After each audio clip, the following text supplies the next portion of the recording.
All right, ladies and gentlemen, welcome to the Problem Solver Politics live stream this beautiful Monday morning. I am your host, Cardinellis. Bing! With Cody the Oracle.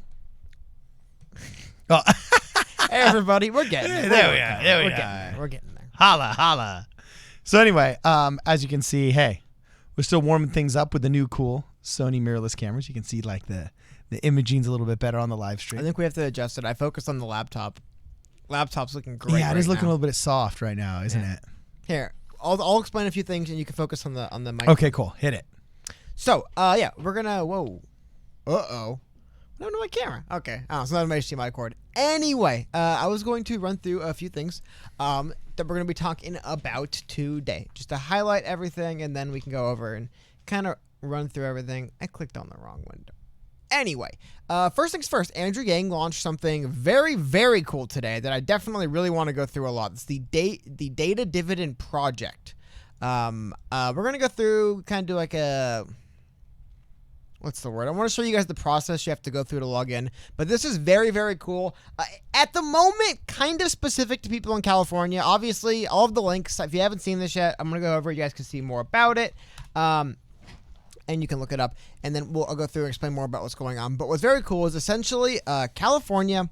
I think I'll let them explain it. So what is the Data Dividend Project? The Data Dividend Project is a movement dedicated to taking back control of our personal data. Our data is our property, and if we allow companies to use it, we should get paid for it. The DDP is the brainchild of former presidential candidate Andrew Yang. Its primary objective is to establish and enforce data property rights under laws such as the California Consumer Privacy Act. That's very interesting, which went into effect on January 1st, 2020. Every day, people are generating data simply by going about the business of living in an ever-connected and digital world. Unbeknownst to most people, technology companies are tracking their every move online, extracting this data, and then buying and selling it for big money. The sale and resale of consumer data is called data brokering, which in and of itself is a $200 billion industry. So the way this works, you can click join now, go through the application right here, and they'll show you, they ask for your phone number, your email, and then a link a PayPal so they can get you paid out. I will say though, definitely been some bugs getting this to work. I think I had problems trying to sign up. I was never able to get to the step where I put my PayPal in. Full disclosure, just that's literally the state of it right now. But it looks a little bit like, okay, is this really going to work? And they say by 2021, people in California are going to be getting paid by your PayPal account for your data being sold. In California, yeah, maybe. Because the California Consumer Privacy Act, CCPA, which... I didn't have it pulled up yet. Give me 1 second. I'll see if I could pull it up, the actual bill itself. But what's really fascinating about it is essentially what it really does. So I think I'm going to pull up. But the gist of it is, if you're in California, against California law, any website that collects data on you to be sold, they have to tell you they're collecting the data, and then they have to give you the ability to opt out so they can't collect your data. But really what this sets up the most, see if I can pull it up, is they have to give this to you in a form. Let me see if I can find what I'm looking for here. But it has to be some kind of written format, I think is what you're saying. So there's some basically your opt-in. file, right? Because think about that. Like the file these companies have on you, they have to actually store it in a way that can be given to law offices. I mean, all kinds of different people to represent you in a way. Right now, some websites do it. Facebook, for example, has something like this, right? You can ask Facebook for like your logs. I believe Discord, for example, has like chat audits where you can look through, not even audit, like server audits. Like any change that was made, they'll have it itemized out. But a lot of times, like, yeah, what information is Target gathering on me? And that's something else this kind of details as well that's really fascinating. So I'm trying to go through and pull the sections up, but I didn't have it pulled up in front of me. I was going through this earlier today, but it's really fascinating. They have to tell you what the categories of information they're keeping on you. Wow. And what they're for.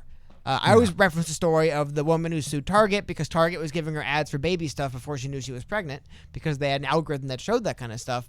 Well, now we're going to be able to see kind of a little bit how it works. We're going to be, if we want, to get our file, see what they digitally have on you, and you could opt out. Now, the other thing they set up in this, and I guess that's what I'll get to right now. I'll pull the other kind of more fun stuff up in a minute. But this is a really cool part of the bill. So let me get down to it. Here we go. And that is, what is it? I'm not going to get into the legal jargon name of it, but the authorized agent. This is another reason why I bring it up and I'm showing you guys. This is what's relevant to what's going on with Andrew Yang and not Andrew Yang, but the DDP, as he calls it.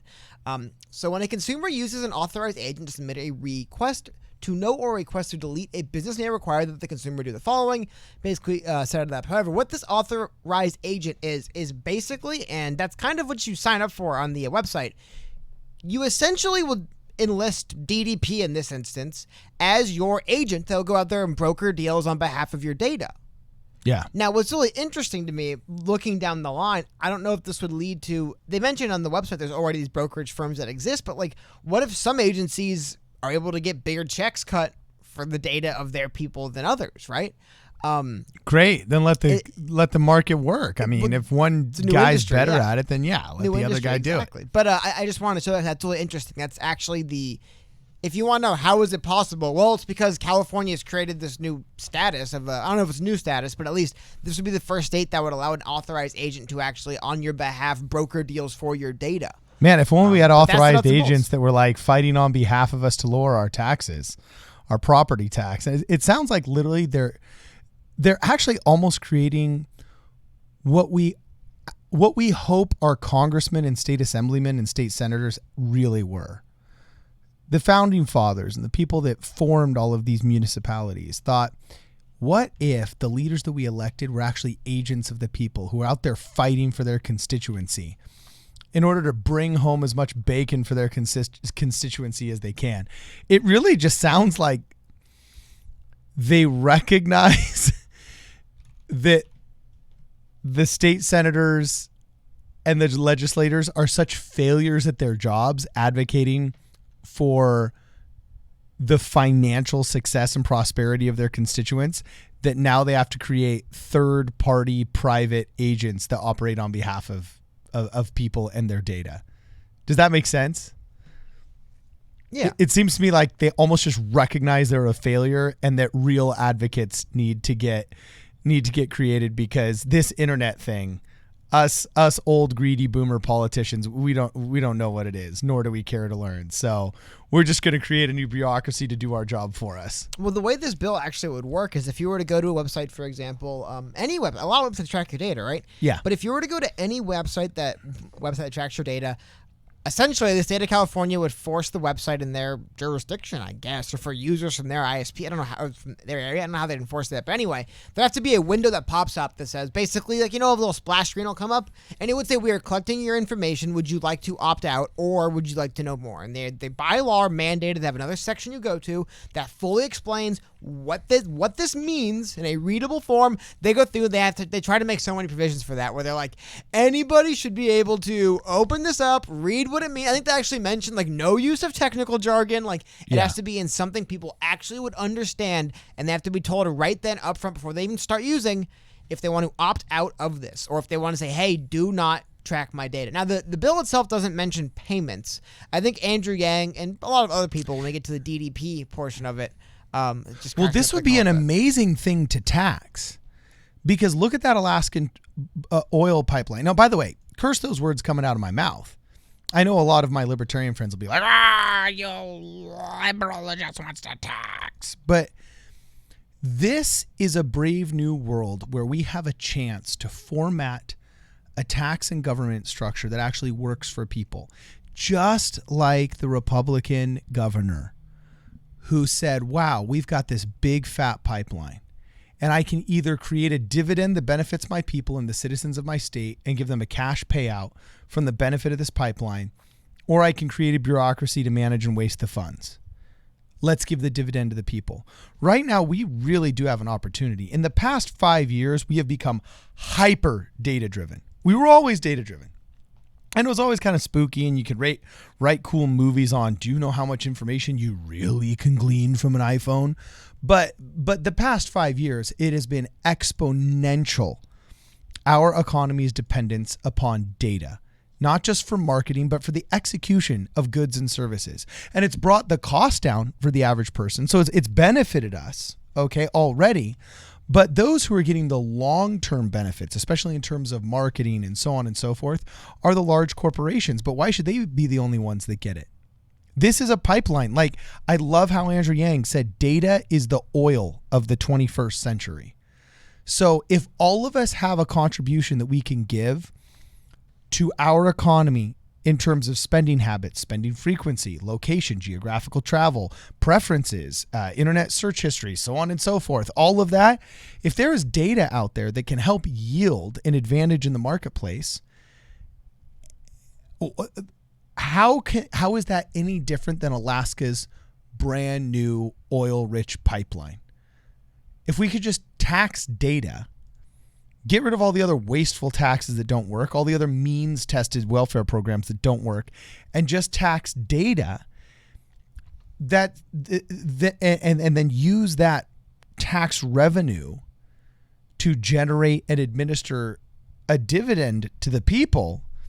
You have completely pulled off every capitalist's and socialist dream simultaneously. You know what I'm saying? Because now you have a people that all of a sudden have all the capital to spend.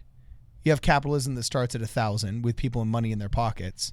But then you also have the ability to legally use all of this data that is created without somebody feeling like they've been robbed. I mean, am I wrong, Cody? Don't we still kind of have this feeling like, if I have to go out of my way to protect myself, I'm getting nothing by giving these companies this data. And I do kind of feel like they're almost exploiting it to the point where I can't say no to some of these products, or I can't get away with it. The second I search mountain bikes into Google, I'm seeing nothing but mountain bike advertisements everywhere that I go. Pretty soon they're going to start having billboards. They're going to be able to show advertisements that cater to the majority of drivers on the freeway next to it, because it'll be able to send the data from all their cell phones that quickly. You know, I mean, we are getting nothing as a people out of it. Well, exactly. I mean, at the very least, you should have the right to say, do not collect this data. At the very least, right? You should have that right. And then from there, maybe even to the point of directing. I guess you can't direct the sale of it, but you can allow it to be sold. But then you get into the private corporation question, though, because, for example, doesn't Apple have a right to say, okay, but if you don't allow us to collect this data, we won't sell you an iPhone? Well, and then LG could say it, and Samsung could say it. Wait. Literally, part of the law is that they are legally not allowed to discriminate against people who opt out. They can't withhold services or features because you've opted out of data collection. Now, I don't know if that means, for example, if you were to go to, let's say, use Target.com, for example, they'll ask you at the top, will you turn on location data so we could help locate the nearest Target to you, right? Like, yeah. Now you could just type in that address and find it yourself, right? But I don't know if they could disable features like that and just saying we feasibly can't. I mean, just prove that they are deleting the data after it's stored? Because I think the law really gets into the sale. But the reason why I kind of raised my eyebrows a second ago, I don't think you guys can see it, but Cardin did. I missed this part of the bill. Okay, hit it. It's a separate discussion, guys, but listen to this. A business that has actual knowledge that it sells the personal information of minors at least 13 and less than 16 years of age shall establish, document, and comply with a reasonable process for allowing such minors to opt into the sale of their personal information pursuant to Section 99316, which is, I believe, the one above, but basically the same thing. So when a business receives a request to opt into the sale of personal information from a minor at least 13 and less than 16, the business shall inform the minor of the right to opt out at a later date in the process. But just, isn't that weird that a 13, 14-year-old, what the hell, how many things are 13 and 14 No, but I got to tell you, there's big money. Into? No. In fact, I feel like, no, they're minors. What is a 14-year-old about their data being sold with their consent? But like, there's a reason why you're not allowed. Adults are not allowed to make business deals with minors and children because they'll just bamboozle them and screw them over, and the kids are too dumb to realize. No, but I actually think I think there's more money to be made in the minors, though. If you ever read the Culture Code, you understand how. I agree. There's more money. I think it's ethically wrong. Is my argument. Well, no, hold on. Bad for the pocketbook. It's ethically wrong to do this. They should not be allowed to do this. I think when they're talking about tracking data, if I were a movie studio producer, not track data. Allow the company to sell your data. Okay, well, hold on a second. Let's just say this kid loves comic books. His parents gave him an iPhone. Turned 13 years old. For his 13th birthday, he gets an iPhone. And he is just eating alive the Bloodshot comic book series. If I were a producer for Paramount Pictures, for Marvel, or for an independent movie company that was looking to purchase the rights to one of these intellectual properties in a comic book series, and I could go to a data company and say, hey, what are your average 13-year-old to 16-year-old boys and girls reading in terms of comic books? What's the data on that? And it could spit out the data saying, okay, the most popular comic book series in America right now is this. All of that is data that is easily gleaned from these apps. I get to find it. I'm not arguing, would it be good for publishers? But you don't think that's ethical? I don't think this is ethical. I don't think it's ethical for a 13, 14-year-old to be watching whatever they watch on MTV, VH1, no, it's VH1 now, whatever the popular network for kids, or on social media, popular accounts. I don't think it's ethical for them to be able to direct these kids to a URL. Have them tell them, hey. Well, not direct them, but just glean it naturally. Well, they'll direct them for other information, other reasons. Just go check out our link to buy our product. And then just say, by the way, 13, 14-year-olds, is it cool if we sell your data on the back end? What the hell do they know? I don't know if this outlines any provisions that don't say, like, I don't think it's a, maybe, I think I read something, but I'll have to check. I don't think it says anything that a company can't say, hey, we'll give you 500 bonus stars if you opt into data sales. Yeah, that's true. Because for video games, we'll give you an extra skin on, this character if you let us sell your information. Hey, how about like Instagram? Hey, you get like custom frames no one else can use. Just stupid nonsense, right? But I don't see why. I don't think anything, I could be wrong. I'll go through it again. Let me know if you guys think I'm wrong, but I don't think anything in here details that companies can't in return try to bribe you with their platform over the cash. So does it require parental consent? Because I think what you're saying is, see, I look at this and to me the natural backstop. It says nothing about it. Literally, I mean, here's the text of the law. Yeah, well, the natural backstop to that to me is probably going to be in the operating systems, because most parents, they get their 13 to 16-year-old a cell phone, are already going to have some kind of third-party software on there that's going to be tracking internet usage, regulating social media screen time, and then giving us a heads up on who they're texting. So I assume that the free market is already going to be tapped into that. But if not, I wouldn't be opposed to that as a legislative requirement myself.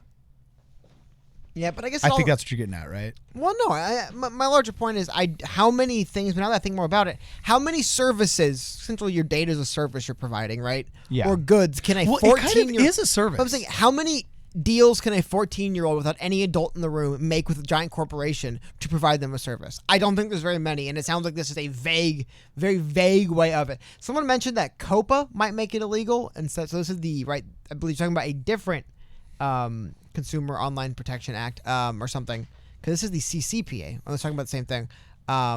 We also got a super chat here from our good friend Sly Cactus. I just want to address the fact that I hope I hope what I was describing was illegal. I agree. I hope it is illegal for them to bribe you with giving your data to them with superstars. And yes, $10 super chat from Sly Cactus said, I finally saw V for Vendetta, and OMG, 1, I loved it. 2, the falling domino scene is exactly what we're living in right now. Thank you for recommending the movie. Here is your Cactus Dividend. Oh, the Cactus Dividend. Yours, yeah. Hey, maybe that's what Sultan Istvar should call his dividend of his idea for the national dividend. It wasn't a VAT like Andrew Yang. But it was Do you do that on purpose? Did I do what on purpose? Just give him like made up names that get goofier and goofier every time. Who? What was his name again? I said Sultan, didn't I? No, Zoltan Istvar. Close. It's not Sultan Istvar. But did I say Sultan like Arabian Nights? Never mind. I botched that. I'm sorry. I thought it was a joke. So anyway, I know he was saying that we should tax. Wasn't it federal lands, I believe was his suggestion, and it'd be a dividend based upon the taxation of renting out federal properties, whereas Sly Cactus says there's a cactus dividend. There's, I think, what was the stat, Cody, when we were in Nevada, that like 85% of the square footage of Nevada is like just governmental land because it's literally just sheer nothingness, and the vast majority of the state is actually owned by the federal government. Mm-hmm. So that could be the cactus dividend because there's just a lot of cacti. And just because I don't dislike this individual. His name is Zoltan Istvan. Yeah, gosh. Sultan Istvar is always Istvan Dolsar. That's his real name. Zoltan Istvan. Dude, I keep botching that, man. We got to get him on the show too. He hasn't come on the show yet. So anyway, yeah, Sly Cactus. Good thing you saw V for Vendetta. It's actually still in the top 3 for me. I can't. That's a movie that I can consistently watch over and over again. Definitely dig V for Vendetta. Informer234 asks, you guys parents do that with your phones? I haven't gotten I want to get my kid a cell phone. I know some parents freak out about screen time, and I regulate that pretty well, but just for the ability to connect, I think there's a freedom there, and I feel a lot more willing to just let my kids go do stuff if I know that I can call them in case something comes up. So, and 1 second, back to that original comment about COPA. Yes, you are right, Dr. Kuhn, about COPA outlining protections that would make it so corporations could not bribe children into giving them the personal information to sale with bonus stars. However, that starts at the age of 13. That is why specifically in that bill we were reading, it says between the ages of older than 13 but younger than 16. Because, yeah, they're talking about that sweet spot where so what about an 11-year-old? That would be under 13. That would be a child. Okay. I see what you're saying. COPA, the Child Online Privacy Protection Act, the one that almost took down YouTube. Remember those thumbnails? It does detail provisions, like you said, that would make it illegal for, Modern Warfare to say, hey, you get a bonus skin if you let us sell your data to other companies, you dumb 9-year-old. That's illegal, but you could do it to a dumb 14-year-old or 13-year-old. That is apparently still legal because they just wouldn't be outlawed under those specific protections. I think that's why I did think it was weird when I was reading this one. I was like, it's kind of specific, like at least 13 but less than 16. That's a pretty specific bracket. You're talking about like 40 months of someone's life, but there's a reason why. That is prime sucker category. That's when they're gonna be able to get these dumb kids to sign their information. I'm talking from the perspective of these CEO types, like, oh, awesome. These 13, 14, 15-year-olds don't know any better. We can definitely just bamboozle them with some nonsense, and they will sign their data away to us, and we could sell it. So I think that's unfortunate. Would you feel that do you feel like your information was manipulated as a child? You're probably the most online adolescent I ever met in my life. That's not true. So maybe you ever met, yes. Come on, you were insanely online. From how you talk about what you knew about as a kid. I don't know what that means. I don't know what that means, but yes, I've definitely used the internet for many, many years. Okay.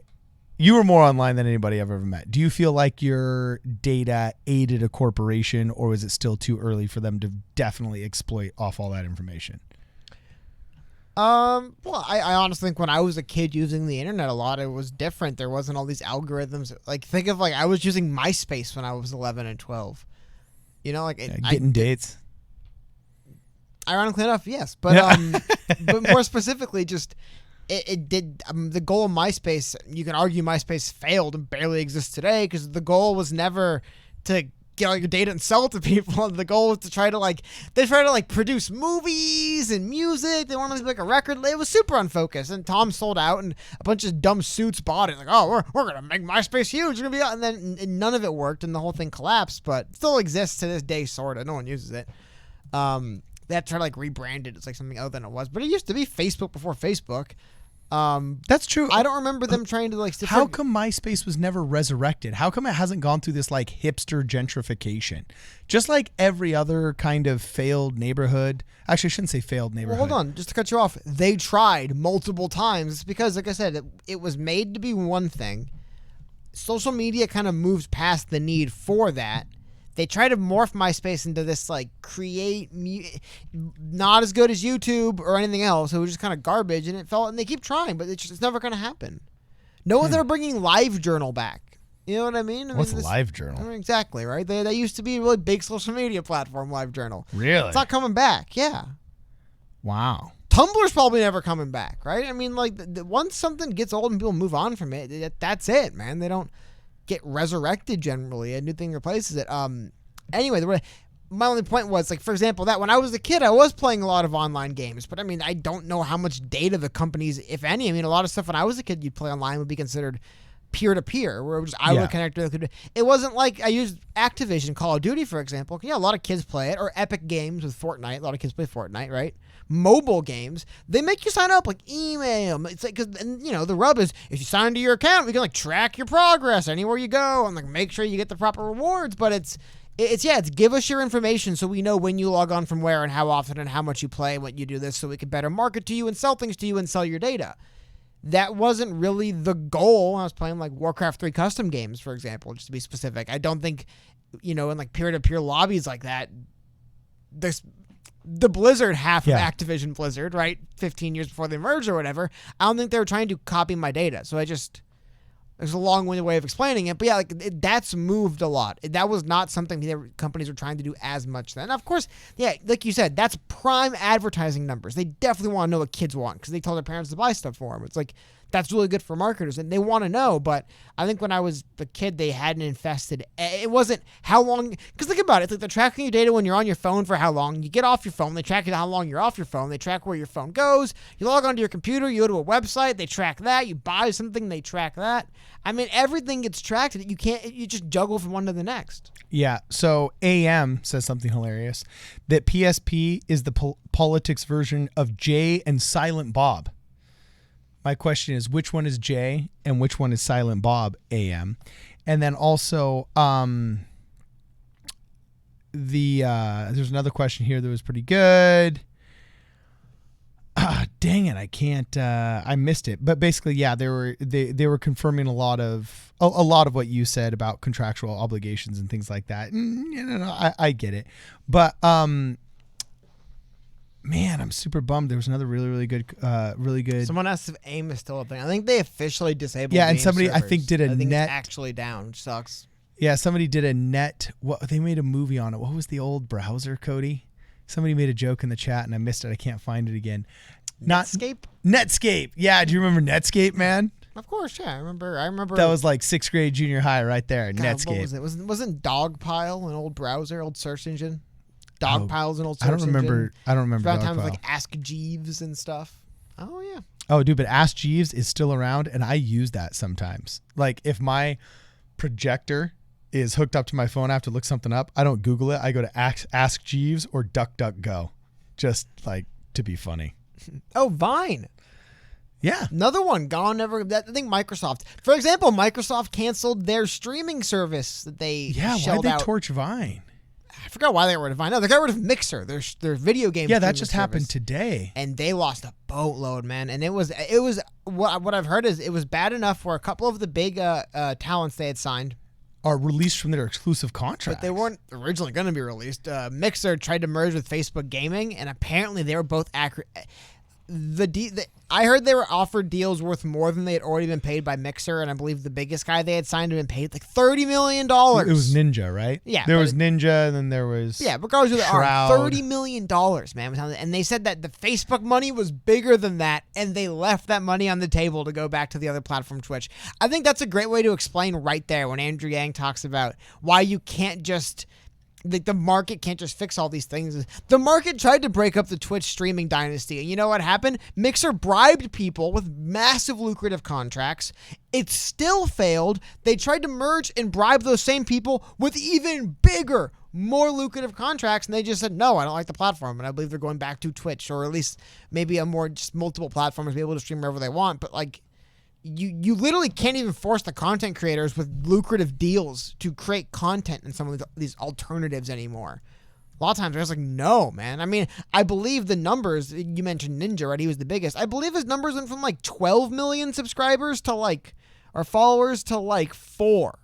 I mean, it was massive brand hit. So I could see why they're leaving big money on the table. But yeah, like it's not as easy as just introducing competition. That's why I like what Andrew Yang's doing, which is saying like instead of trying to stop the game, it's a dirty game, but it's happening. Why don't we at least have someone in there representing you to get some money for you? Which I guess speaks a lot to why I liked Andrew Yang as a candidate. It's always how I felt like as a candidate, where he's like, we're not going to rewrite how politics work in this country, but at least try to get a few people in there fighting on your side to kind of advocate for you. Which I always liked. I think that's what we're seeing, to go back to the subject of the DDP, which still cracks me up. DDP, of course, not of course, but the reason why DDP makes me laugh is because it's short for Diamond Dallas Page, very famous wrestler. Yeah, from the 90s. But I can't help but think of that when I see it. However, just looking at it, that is why this is very cool, and I'll have the link again so you guys can go sign up if you want. I'm interested in that. Yeah, I'll do that later on with you today. You can count me in. I'm the first convert into this new religion of having my data protected. I am all about it. Got a couple of interesting questions here. Yeah, and I was talking about Inferno234 just said, what do you say to people who say that companies like Facebook are allowed to use our data however they want because they provide free services? Well, that's actually the question I brought up earlier. And I said, see, with Facebook, that's different. because in order for them to provide some of their services, you do need data. But now we're getting into the private company and the platform versus publisher. If they wanted to say we're a publisher, then all of a sudden it would become opt-in. But let's face it, they're so big they can't be considered a publisher. They have to be considered a platform. And as a platform, I think they're entitled to some data. Like, for example, if they can make an argument that, hey, there's no way we could possibly give all data to everybody at a fingertips notice, so we're going to have to be able to geo-target the information and results we give based upon X, Y, or Z data.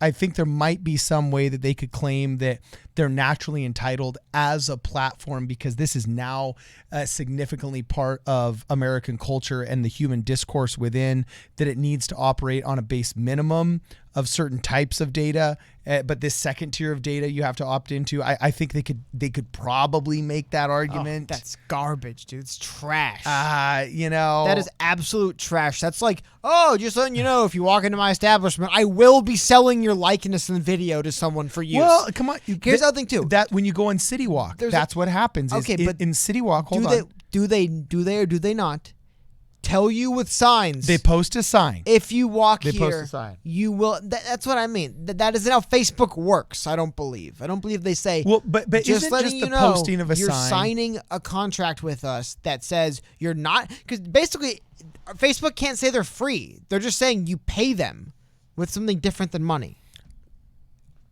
Yes, but this is actually a really good example we've stumbled upon here. For those of you that aren't familiar with the Los Angeles region, many of the most popular venues are actually owned by entertainment companies. One of them, for example, is called the Universal CityWalk, and it's owned by Universal Studios, the production company. And oftentimes there's concerts there and large events. Many of the live, back when TRL was a thing, many of the live TRL-like shows are oftentimes filmed at Universal CityWalk. And part of the reason why you'd want to film there is because there's lots of people. And the vibe of lots of people cheering and being happy and walking by and being like, whoa, what's going on over there? That makes for good television, good energy, good vibe, okay? So every single person that shows up in that broadcast of the rewards show or of the reality show or whatever, every person that's in that shot contributes to Universal Studios' ability to come across as this big, popular, cool thing. So they're kind of like extras, unpaid extras. I have a question.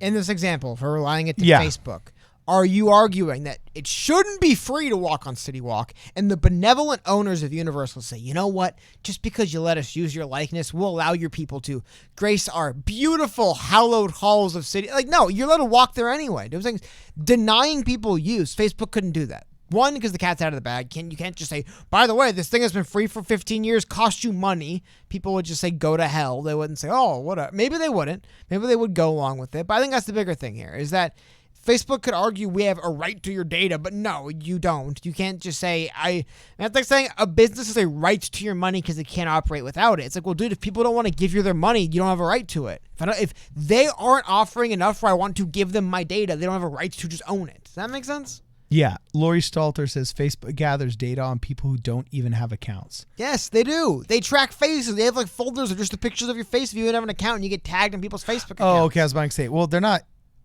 So what you're saying they track is, all kinds of, if you get mentioned, if they try to use it to, they track everything. If you like delete your account, they'll keep tracking data of people like mention you and stuff. It's crazy. Yeah. And do we have any proof of anything nefarious? Do we have any proof of anything nefarious? Like, how could well, we can think of a million and one ways how it could be abused, but has anybody ever at Facebook really been accused? Like, for example, Target was accused by that woman of what? Knowing that she was pregnant because of her algorithmic purchasing habits. Knowing that you're pregnant before you do. Okay, what's the damages there? You can only sue for damages. What? The mental strife of finding out you're pregnant from an institution before your doctor tells you. Has anybody ever used Facebook data nefariously? Well, I mean, I don't know. For some reason, I remember the story. For some reason, Alexa kept keeping audio recordings of like kids talking, and it kept like they would like keep saving that data and sending it back to Amazon headquarters. Ooh, that's kind of freaky. Yeah, that was a weird one. Yeah, I don't know that one. There's all kinds of stuff they could do for it. It's nefarious, not really nefarious, but it's just basically it's like a rigged game against you. Okay. We are making money off of something you provide us, not even telling you provide it to us, not even telling you we're making money on, not sharing any of it with you. Okay. So it's just like they're just scamming you. They're ripping you off. So here's my question, Cody. If Jesus were on Facebook, what would his profile look like, and would Shaun King approve of him? Well, Jesus would not be on Facebook. But we'll move on to the next thing, because this is a kind of it's kind of humorous example of it, but it's something I wanted to get into. It's a little bit more serious, and that is Jesus himself. Well, no, is a white supremacist symbol. Well, no, I'm less interested in that. According to these people. But that's my point. The way you're reacting right now is more my larger point here. So I'm trying to set it up first. There's a game the media loves to play, right? Where they have every side's got their own little like ridiculous personalities. They wait for them to step out of line, do something weird, and then they just juxtapose them with whatever group they want to juxtapose them with, and they write the articles. So this one's coming from The Blaze, which is a conservative publication. I believe Glenn Beck. It's Glenn Beck's media empire. Yes, Glenn Beck's is The Blaze. Black Lives Matter activist Shaun King. Interesting. If Bernie Sanders was still running for president, they did Bernie Sanders surrogate. But now he's not running for president. Black Lives Matter is big, so it's Black Lives Matter activist. Well, Shaun King says that statues of Jesus Christ should be torn down, but just the white ones. I wonder what that headline means to people that are religious people who don't care about any of this nonsense. So, Shaun King, here's the actual tweet. He says, yes, I think the statues of the white European they claim is Jesus also should come down. They are a form of white supremacy, always have been. Oh, that's not even the good one. The Blaze is weak. I'll show you guys the funnier one. Yeah, they're not edgelording. I want to get through the full story here quickly, just and then we'll go over the stuff. So, oh my God. Anyway, the larger thing I want to get to about this is you'll notice The Blaze and a lot of conservatives are, oh my God, look at this is what you're seeing. A lot of people say this is what Black Lives Matter wants. They want here's the funny, and funny might not be the right word for it, but this is the one that I read. I remember going like, wow, man, that this is where it comes to a new level where he says, yes, all murals and stained glass windows of white Jesus and his European mother and their white friends should also come down. They are a gross form of white supremacy created as tools of oppression, racist propaganda. They should all come down. Now, I decided I'm going to stick around a little bit in this comment section of the Shaun King tweet and a couple other places and look around. And I can tell you something. Anyone who does agree with him on this is not going to come out and say anything about it. There are people, and this is why I thought was hilarious. And the reason why I used Talcum X, because that was trending. But there's a lot of people posting stuff like this. This one I like. This is from an Alicia Banks eloquent fury at Edge and Gatekeeper. I don't know. I can't read all caps. Shaun King is literally a white male Rachel Dolezal clone. He is a racist white male with two white biological parents. CC Talcum XBS. She had like 15 of those. I was cracking up dying. My larger point is this. Whatever groups, I thought this was a funny one. Shaun King, also known as Talcum X, WEB Defraud, Martin Luther Cream, Hulis P. Newton. That one's actually a pretty new one. Samuel Jackson and Taylor Griff. Samuel Jackson. Yeah, and we'll go through in a minute why that is. But they say, we over here don't claim this dude. Not sure why the right thought we'd be mad. There's a few more like this of just this one. This is an individual here who claims to be the creator of, no, not the creator, but she mentions Oscar So White. Anyway, I'm just trying to show you, this is someone you would imagine to be someone kind of a left progressive, not left, but just like a Twitter progressive active type, you know, the kind of person they're supposed to be slamming with this Shaun King tweet. Owning the libs. Of this right-wingers. We're going after your fave, your SJW leader, Shaun King. And then just someone turning the other way. And there's a couple other fun tweets. My large point is this. Shaun King's going to say something crazy that basically nobody really, I don't say agrees with, but nobody is willing to stand up shoulder to shoulder and say, yes, Shaun King, tear down the stained glass window. No one's really standing shoulder to shoulder with him saying that. For the most part, most people are saying this is pretty reprehensible. However, you'll notice The Blaze, one of the quickly Black Lives Matter activists. Just keep that in mind, the Black Lives Matter activist Shaun King, even though I don't see very many people in 2020 standing up for Shaun King that aren't white, unfortunately. I hate to say it, but it's just like ironic is what I mean. It's like, it's really ironic. The only people standing up for Shaun King, I guess, are his fellow white people. I don't know why anyone else is standing up for him in 2020, but this is a couple articles I want to go through. This one goes back to the September of 2019. from an individual. This is a Medium post, right? Medium's what I'm on here. Yeah. Medium post from an individual named DeRay who was a original, I guess one of the more original Black Lives Matter activists from stuff that was going on in Ferguson and Baltimore, going back like 2001, like 13, 14, I believe. I was about to say, He was solid picking up 5 around years that. ago. Anyway, he wrote an op-ed back in 2019, just literally called "On Shaun King." I'm going to skip down a little bit just to get to the kind of the meat of what he's actually saying here. He says, Shaun has followed a uniform pattern over the years, a pattern that has compelled me to speak up. Again, this is not the first time I have done so, and I am not alone. Jonetta Elzie and I were in a previous public disagreement with Shaun after issues of transparency and ethics that ended in his apology. Shaun also deleted all of his tweets and noticed that he would focus on journalism and would not engage in attempting organizing or fundraising. Importantly, he made this commitment to others both publicly and privately. Anyone who's on Twitter, no, he's still fundraising to this day. It's from last fall. It is clear now he did not keep those commitments, and after a brief hiatus, reemerged and began engaging in the same behaviors that caused the last public conflict. It is important to note that Shaun's journalism has done some good by bringing attention to stories that may have gone underreported or overlooked, but the person who paints your house before he steals your car is still committed theft. He goes on to, I want to go up here a little bit where he briefly sums up the person who paints your house before he steals your car is still committed theft. Yes. Now, man. Here is, I believe, where he gets into the pattern he described. He says, I tried previously to engage offline to resolve these tensions, but his behaviors do not change. There is a formula that he employs when people ask questions or highlight contradictions. Issue an unconditional denial, attack the character of the person asking questions, argue that white supremacists are attacking him or his family, respond only to the least salience of all points raised, and then issue a statement akin to an apology, but that he's not often answer any of the questions or offer any resolution of contradictions raised, but instead deflects. What's more, he often bullies and intimidates those who ask questions at all, turning his ire especially at black women, attempting to scare inquirers to silence. I'll post the link to this, so you guys haven't read it. It's really fascinating because he goes through 202 chat from Jeremy. Hashtag ADOS says BLM don't speak for us. I mean, I think it's the kind of the thing I want to get to. Just as I want to get to. Yeah. The point there is that a lot of times they'll use something like doesn't matter, just pick a thing to juxtapose all the things they don't like next to say, oh, bad, these people are bad, look what they believe. And a lot of times, I mean, this is someone who, and I guess to your point, not even everyone says like Black Lives Matter represents them, but this is how ridiculous the chain gets, right? You have people that are like, Black Lives Matter talking about stuff I don't agree with. Then you have Black Lives Matter activists that are like, Shaun King said they're talking about stuff we don't agree with.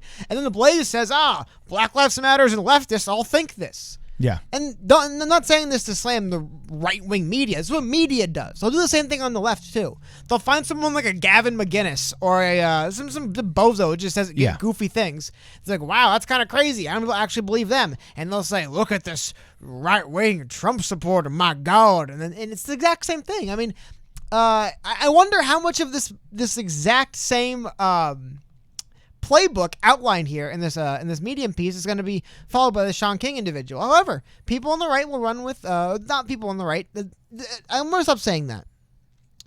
The opposition will run, of course, their look at the opposing, look how dumb the opposition is, look at the crazy stuff they believe, and to show the enduring legacy of Mr. Talcum X. We'll go to the Daily Beast wrote an article. That is brutal, Talcum X. And the reason why I use that too is literally any time this guy does something that's worth trending on Twitter, that just floods everything. That's like one of the top trends is that. But this is an interesting article from what was it, May of this year, like 7 months after that op-ed, where somebody said behind the scenes he went to Shaun King with other people and said, hey, we don't like what you're doing, you should stop. And he's like, you're right, I should stop this. And he just didn't. So this is from the Daily Beast. Again, the Daily Beast you wouldn't even expect to be a opposition paper, so to speak. Yeah. But it's because, yes, nobody really is out here sticking their neck out for Shaun King at this point. And they mentioned that Shaun King keeps raising money and questions about where it goes. He blamed issues at North Star on overambition, but 7 former employees of the site King launched with great fanfare painted a darker picture. Now, real quick, Could post it on the screen so you guys can see it. Right here, article from the Daily Beast. They bring up a couple interesting things here, but the larger reason why I wanted to bring this article up, but just again to show you, this was updated May 26th of 2020. I mean, the fundraising issues and the fact that people were kind of saying it kind of feels like you're scamming people and grifting them and ripping them off and promising things you never deliver. I mean, that boiled to a head last fall. Here we are this spring going into the summer, and the same things continue.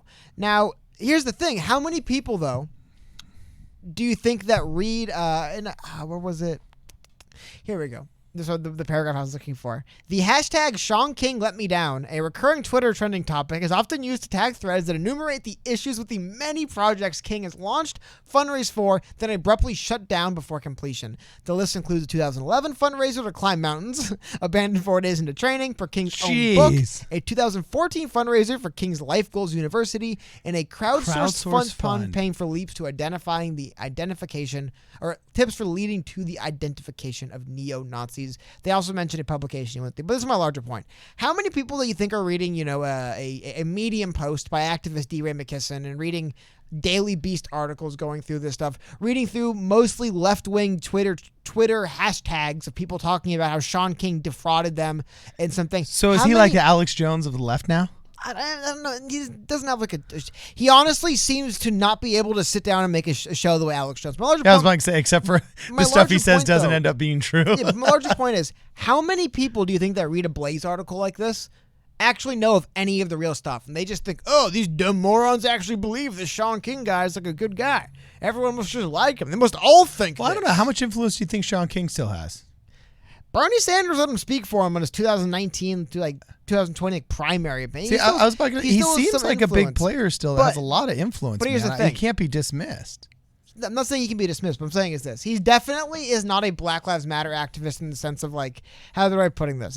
He is definitely a media grifter guy who rips people off and everybody knows it. But when it's useful for the opposition, they will use these people, these obvious grifters that nobody really supports that much. They're useful. As they mentioned, even in the op-ed there, he mentioned he will while Shaun King will draw attention to bogus things a lot, he'll also draw attention to some things that aren't bogus, and because of his weird hysteria style, he'll get things elevated higher than they would have before. That's why people say he's useful, and they'll keep him around, so to speak. But the same thing goes for wild, crazy people on all sides. I mean, there's a lot of people that love when Laura Loomer, for example, is running around out there pulling her stunts. I don't know how many of them are actually I will put my neck out there to defend Laura Loomer, and you look where she is, banned off the internet. Not many people, right? But again, the opposition part of the media will just take these loons, juxtapose them next to an idea, and discredit it. And it's like you could just go through, if you just read the Twitter thread, even it's mostly a lot of people making fun of them, saying Shaun, this is not it. This is not what you should be talking about. But these people are enumerating ideas that have been popular within the zeitgeist of the left for a long time. I've been hearing this crap about, you guys paint Jesus wrong in your temples for my entire life. And what's crazy is they only ever say that to shame middle class white Christians. They never do that to anybody else. This is one of the most popular responses to it. And again, no one's agreeing with him. If you were right and this really was the prevailing zeitgeist, why would every single person be distancing themselves for saying that's not it? Why would everyone just be laughing their ass off, people calling him Talcum X, if that's actually the prevailing zeitgeist? Then if it is literally was, why would that be the response we're seeing? It's obviously not the prevailing zeitgeist on the left. If their favorite progressive candidate had him as a surrogate for the majority of his campaign, you can't get away from that.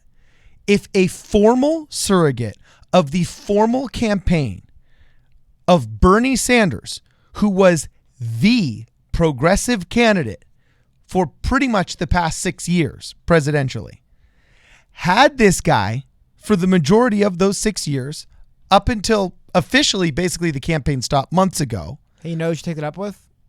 Bernie Sanders, instead of just attributing that belief to millions of random people. I didn't see a lot of his supporters trying to eschew him. And Bernie Sanders should not have Shaun King. I saw this was a funny meme. I just thought that came up because I love that, of course, that Shaun King's the white arm here. Yeah. I thought that was but you see my point, though. My larger point is just that it's like literally the same as ISIS doing it at the Christian Coptic temples in Africa. No, my larger point is this.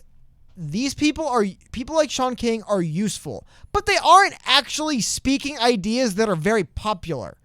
They're useful for being loud. People like Bernie Sanders will keep him around, but you're not going to see anybody speak up to this guy's defense and jump out. Let me know if I'm wrong, chat. Show me the think piece of people coming out saying like, Shaun King is right. We should destroy this. Another funny popular response I saw. This is in, what country is that in again? That's in Brazil. Yeah.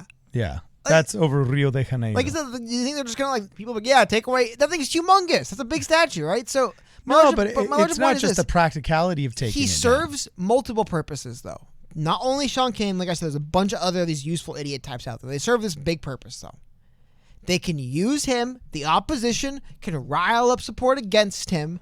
And every now and then, they'll be able to use him and his particular brand of raising a bunch of money and self-aggrandizing himself, to benefit people that might have some similar ideological lines. But it's not like, this is not what's popular.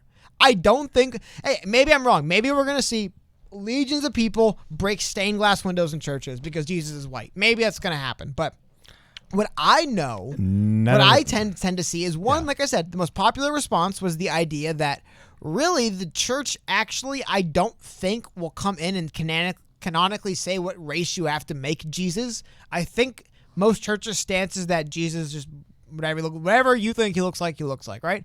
And this, again, the most popular response was that one. Excuse me, Talcum X. Again, just always comes up. And picture that look like, yeah, like you're allowed, the church allows people to represent the two whoever they like. It'd be very interesting to do that. But again, not without getting into the religious argument of it, I want to get back to the fact, just one last time, just to hammer it in for the final time, is that everything I showed you, the fact that a lot of people call this guy a grifter and a scam artist, and no one realistically is out there like, Shaun King is a noble defender. Shaun King is a good, perfect representation of Black Lives Matter. The white grifter who always claims to be black and actually enrages most black activists because he's a white grifter who elevates himself above them and takes all their money. But isn't he like the Blaze? The people. I thought he was adopted. Wasn't he adopted by two like white Christian parents? Here's the Shaun King story. I mean, genetically, his birth certificate says he's white. Both his parents are white. His brothers are white. Shaun King's story is that his mother either was sexually assaulted or had an affair, I've heard both, with someone that no one knows about who's actually his father, and the individual was black. That's the story of Shaun King. Okay, that was it. However, every single document would point otherwise. Huh. So how does he get away with it? I actually saw really funny. I saw a funny. And by the way, someone brought this point up, and I have to say something. Someone said this: Look at Rachel Dolezal. Look at Shaun King. Maybe there is something to this patriarchy, man. Maybe guys do have it easier. Rachel Dolezal gets hammered. She's a joke. Shaun King gets to be, look at this, elevated up to Black Lives Matter act. I mean, President called him senior coordinator and leader by Blaze Magazine. I mean, let the opposition talk, and you'll think these loons are like, like the smartest guy in the world, geniuses everyone follows, when in reality, again, the Talcum X the Talcum X trend on Twitter was largely just people from both sides of the aisle coming together to laugh their ass off at the idea of Talcum X being a trend on Twitter. Did his mother confirm the story of the infidelity and No, this is what he alleged in response. And nobody's ever chased his mother down and gotten a yes or no answer on that. He refuses to take a DNA test. I mean, I haven't done the 1,000% etymology. I haven't done the full deep dive, but that's the gist of it, is that every document people found proved that, yeah, you listed white your whole life. And he's like, no, I have a secret father no one knows about, basically was his argument. Whoa. But here we go. Mark Dice does it better than the Blaze does. But again, these people, and I'm not singling out Shaun King here, just this happened today. When it happens to a person on the right in the left-wing opposition media, it's not even the left, but when the opposition comes after somebody who you would think would be on the left, I'll bring that up and show you guys that one too. But let's look at Mark Dice's tweet here. Foot soldier of Satan, Talcum X admits to the BLM endgame. Maybe I'm naive. I don't think the BLM endgame is to burn down churches. Maybe it is. I don't know. I think there might be some weird ideological people that are trying to hijack, because I can't see people legitimately getting out of their house and protesting to be loud and really like protest again for Black Lives Matter and some of the stated goals that they're right on their websites, there's crazy things, but you listen to what they say at the protest and it's largely just anger directed at police for police brutality. It's largely like that angle. I have a hard time to believe all of them are lying. It seems more likely some people are sneaking in there and going like, yeah, police brutality and like, we need communism or some weird stuff. I don't know. You know what I mean? But that seems more likely to me than how has somebody not done investigative reporting on Shaun King though? They have. No, but he just lies and says whatever. I'm black. You can't say I'm not. Basically, is what happens. No, but so he's pulling an Elizabeth Warren right now. Is basically what he's doing. But he won't do a DNA test. But we've seen so many cops shows where cops have waited outside of a restaurant to try and go get the straw out of the trash can. I remember I saw one where somebody had thrown out a cigarette butt that they had smoked and so on and so forth. You can't tell me that we can't get a hold of Shaun King's spit in some trash can of some Sbarro in Manhattan somewhere to be able to pull out an ancestry.dna-test.com for, $79 or whatever they charge. Look at this one. Nobody's done that? What? Look at what? I don't know if it works that way. Look at this one. Look at Michael Knowles. Perfect. Right on time. Opposition. Here we go. One of the most prominent Black Lives Matter activists in the country is calling for the nationwide vandalism of churches. Like I said, Shaun, it's funny. The crazier But is he things, not? But is he or is he not? Has Black Lives Matter? When he's used, people will use him. But like I said, it's okay. It's so then funny. he's one of the I think that's what Michael Knowles is saying. Is right. It might be a little bit of spin, but it's a lot of spin. This is how it always works. The opposition will promote you to God Emperor when you make a mistake, and then your side will demote you to barely affiliated when they don't like what you say.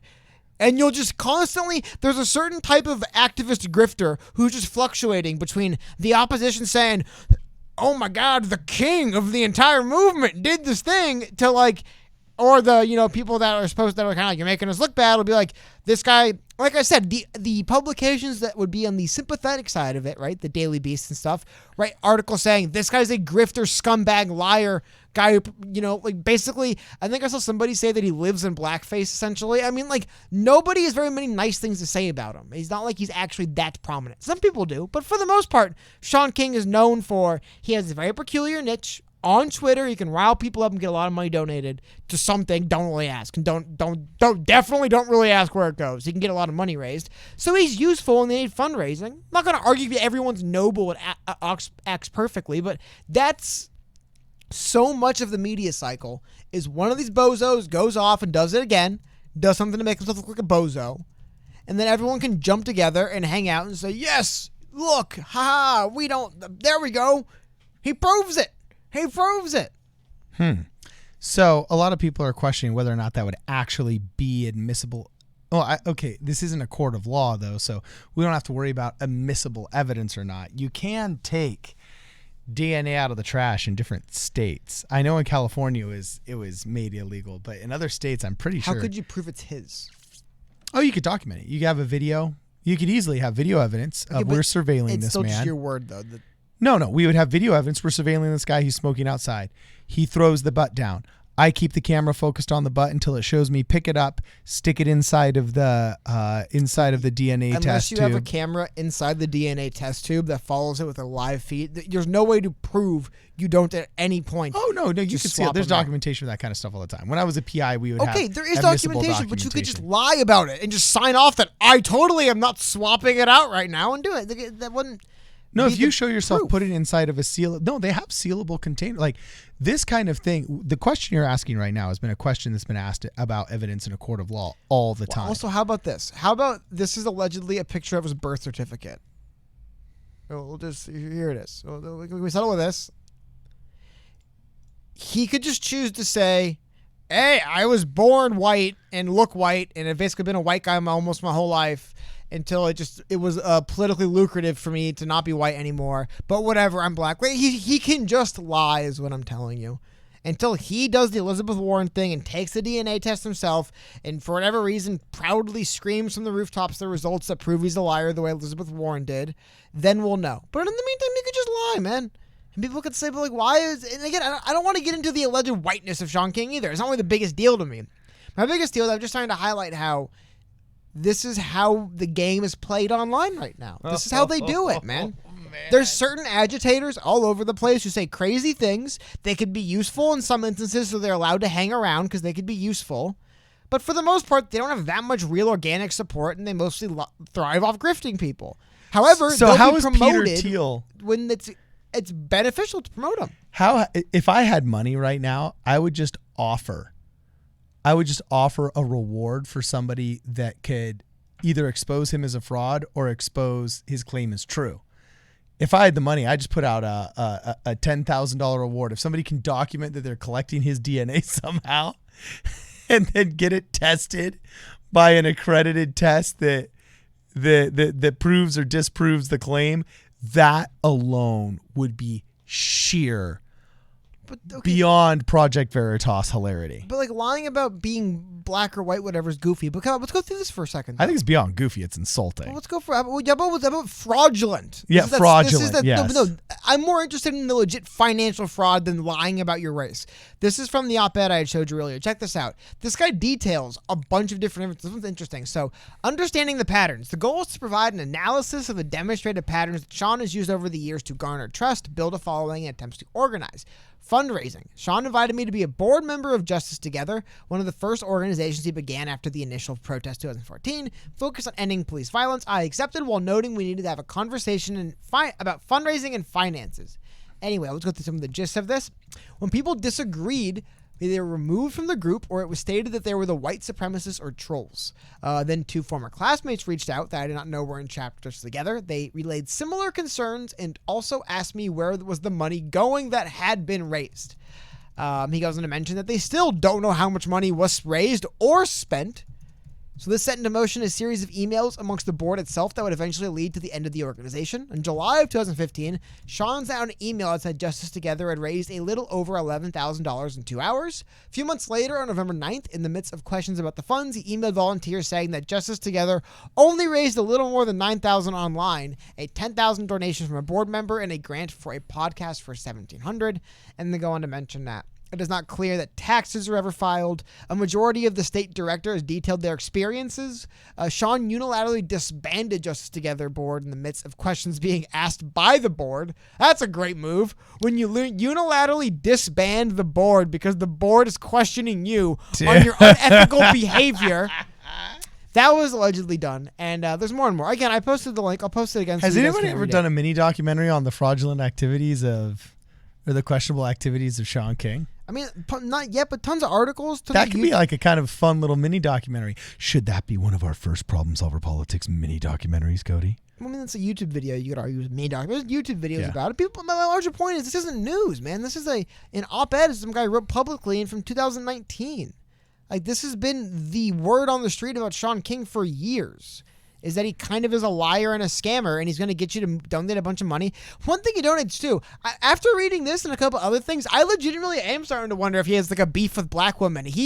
Every organization they're in, he'll like single one out apparently. Not single one out, but apparently there's always one or two that have nonstop issues with him, and he'll just continue to brush them aside. Again, you can read it in the op-ed there, the whole thing, but we got a super chat here. It's just fascinating how you can be fringe grifter that doesn't help anyone, or one of the most prominent members, depending on if it's good or bad for someone at the time. Anyway, Nate Dogg, what's up, dude? $2 super chat. Have we talked about the BHAZ in DC that was set up? Oh, I'm assuming it's a Beacon Hill? No. Guess what that stands for? BHAZ. I don't know. What is it? Well, isn't that how you spell Boz Luhrmann too? I think if I were Boz Luhrmann, I'd be very angry. He was the director and the producer of Moulin Rouge, if I'm not mistaken. See if it's BHAZ, I'm not sure. But it stands for Black House Autonomous Zone. Okay. Because it's not the White House, but it's the Black House. So is that in Washington, like D.C.? Yeah, so Washington, I'm reading right now from the Washington Times. Demonstrators outside the White House have declared a Black House Autonomous Zone in apparent imitation of the secessionist enclave in Seattle. So that's what CHOP or Chaz is now, a secessionist enclave. That's actually a really good word for that. I think I would put that on a flag and put that somewhere, just secessionist enclave. According to a video from on-scene reporters at Lafayette Park, the demonstrators are marking the zone by, among other things, desecrating St. John's Episcopal Church. Wow. So everything Shaun King said to do. Are they doing? That's a good question. Like I said, man, the opposition will always have Shaun King as the we'll mastermind genius. None of this would have happened. Mastermind, but definitely Shaun you'd say King the spark that lit the fire, I think you could say. Yeah, nobody was doing any of this stuff till Shaun King, the noble master of everything. I'm not saying he's the noble and master of everything. But you can't say he could say he's a catalyst. He was a catalyst for everyone clowning on him, but he's a catalyst for you. Okay. Anyway, so it continues to say, one video from the Daily Caller shows the lettered Boz spray painted on the columns holding up the traditional Church of Presidents. Okay, so it looks like some people had their heyday. However, in chat it says they've already broken it up. I was about to say something like that would not happen in DC. Yeah, it said they were separated. Yeah, they were spread up with chemical irritants, I believe. Ooh, by the way, that stuff's brutal. Have you ever had that in your eyes, Cody? I don't know if it was like with the police shoot, but I definitely had pepper spray in my face once, and it sucked. Not like shot into my face, but like it got misted into my face. Yeah, it sucks. Ooh, from what? Were you fighting the good fight? No, I was. Dumb story. I can't even get into the story. And I could, but I don't want to. But dumb. Nothing happened. In fumigations, we use chlorpyrifos as a warning agent. You know how when there's a gas leak, you smell gas? You're actually not smelling the natural gas when you, quote, smell gas. You're actually smelling an additive, what's called a warning agent, that they add to the odorless and scentless natural gas so that you sense it and you think, oh, no, there's a lot of gas in here. I got to get out, right? Well, when we perform fumigations, they add a warning agent called chlorpyrifos, Cody, and dude, it's the same stuff that they have in riot tear gas, those big canisters that you throw out. Oh my gosh, I wafted a little of that into my face, like the safe way that you're supposed to waft it, where you hold it like this and you go like that. And I felt instantaneously like somebody had shoved 2 ice picks right up my nose and just jacked them right up my nose. It was like the most, what's the word for not nasal, but the most olfactorily painful, if that's a word, the most olfactory painful experience that I've ever gone through in my life. It was freaking brutal. So, chemical irritants. I'm curious to see what they used. It's just pepper spray or whatever, probably, or tear gas, whatever just chemical irritants is the cool word for it. Okay. So Mr. Sean 206 says Shaun King is the Iggy Azalea of social justice. All right. You have to explain that one to me, Cody. He says claims to be doing it for the culture, but secretly profiting from the black struggle. Oh, yeah, dude. Think about it. Shaun King is, by all accounts, legally a white guy who pretends to be black to get people donating a bunch of money for these black social justice causes, and then all the money vanishes somewhere, and then Shaun King buries the project and moves on to the next one. Yeah, it sounds weird, right? Huh.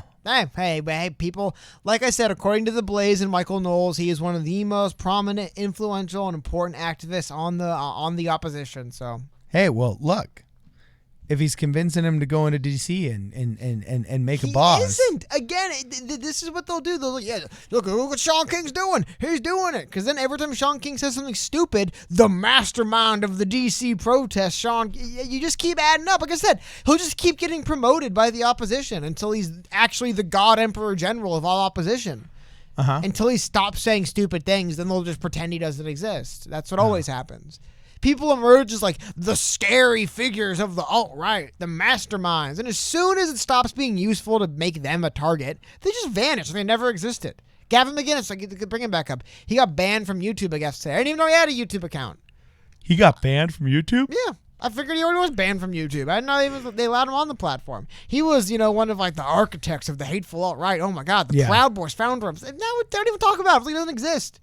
Wow. I didn't even see any articles mentioning it. I just happened to see on Twitter someone screenshot his like Telegram where he's like, "Yeah, I got my YouTube deleted." Like I didn't even see that become like a story. No one cares because he's not useful right now. He's not doing anything that makes him.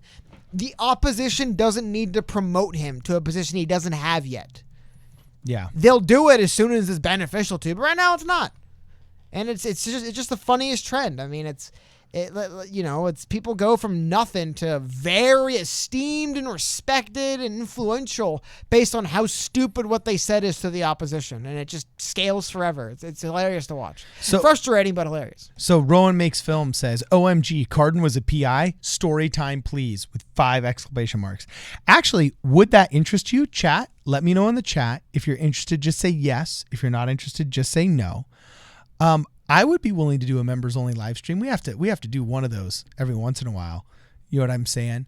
And I would do an Ask Me Anything about my private eye days. And it's pretty crazy because I was an attractive agent for infidelity cases where we had to get women that were caught cheating but not officially caught cheating to be caught in the act with me, basically, as a PI for these high-profile cases in New York. Completely unethical. I don't know how a Mormon guy like you did it. Completely unethical. The police would not be able to use that as evidence against you in court. No, it's an at-fault state. Unlike California, New York has much more archaic marriage laws. I don't think the police can have a hooker walk down the street and then like entice someone to have like sex and then arrest them like, aha, you solicit? Like, what are you? You're the hooker. Yeah, I solicit. No, yeah. I think that's illegal, right? That's functionally what you're doing, though. Look, bro.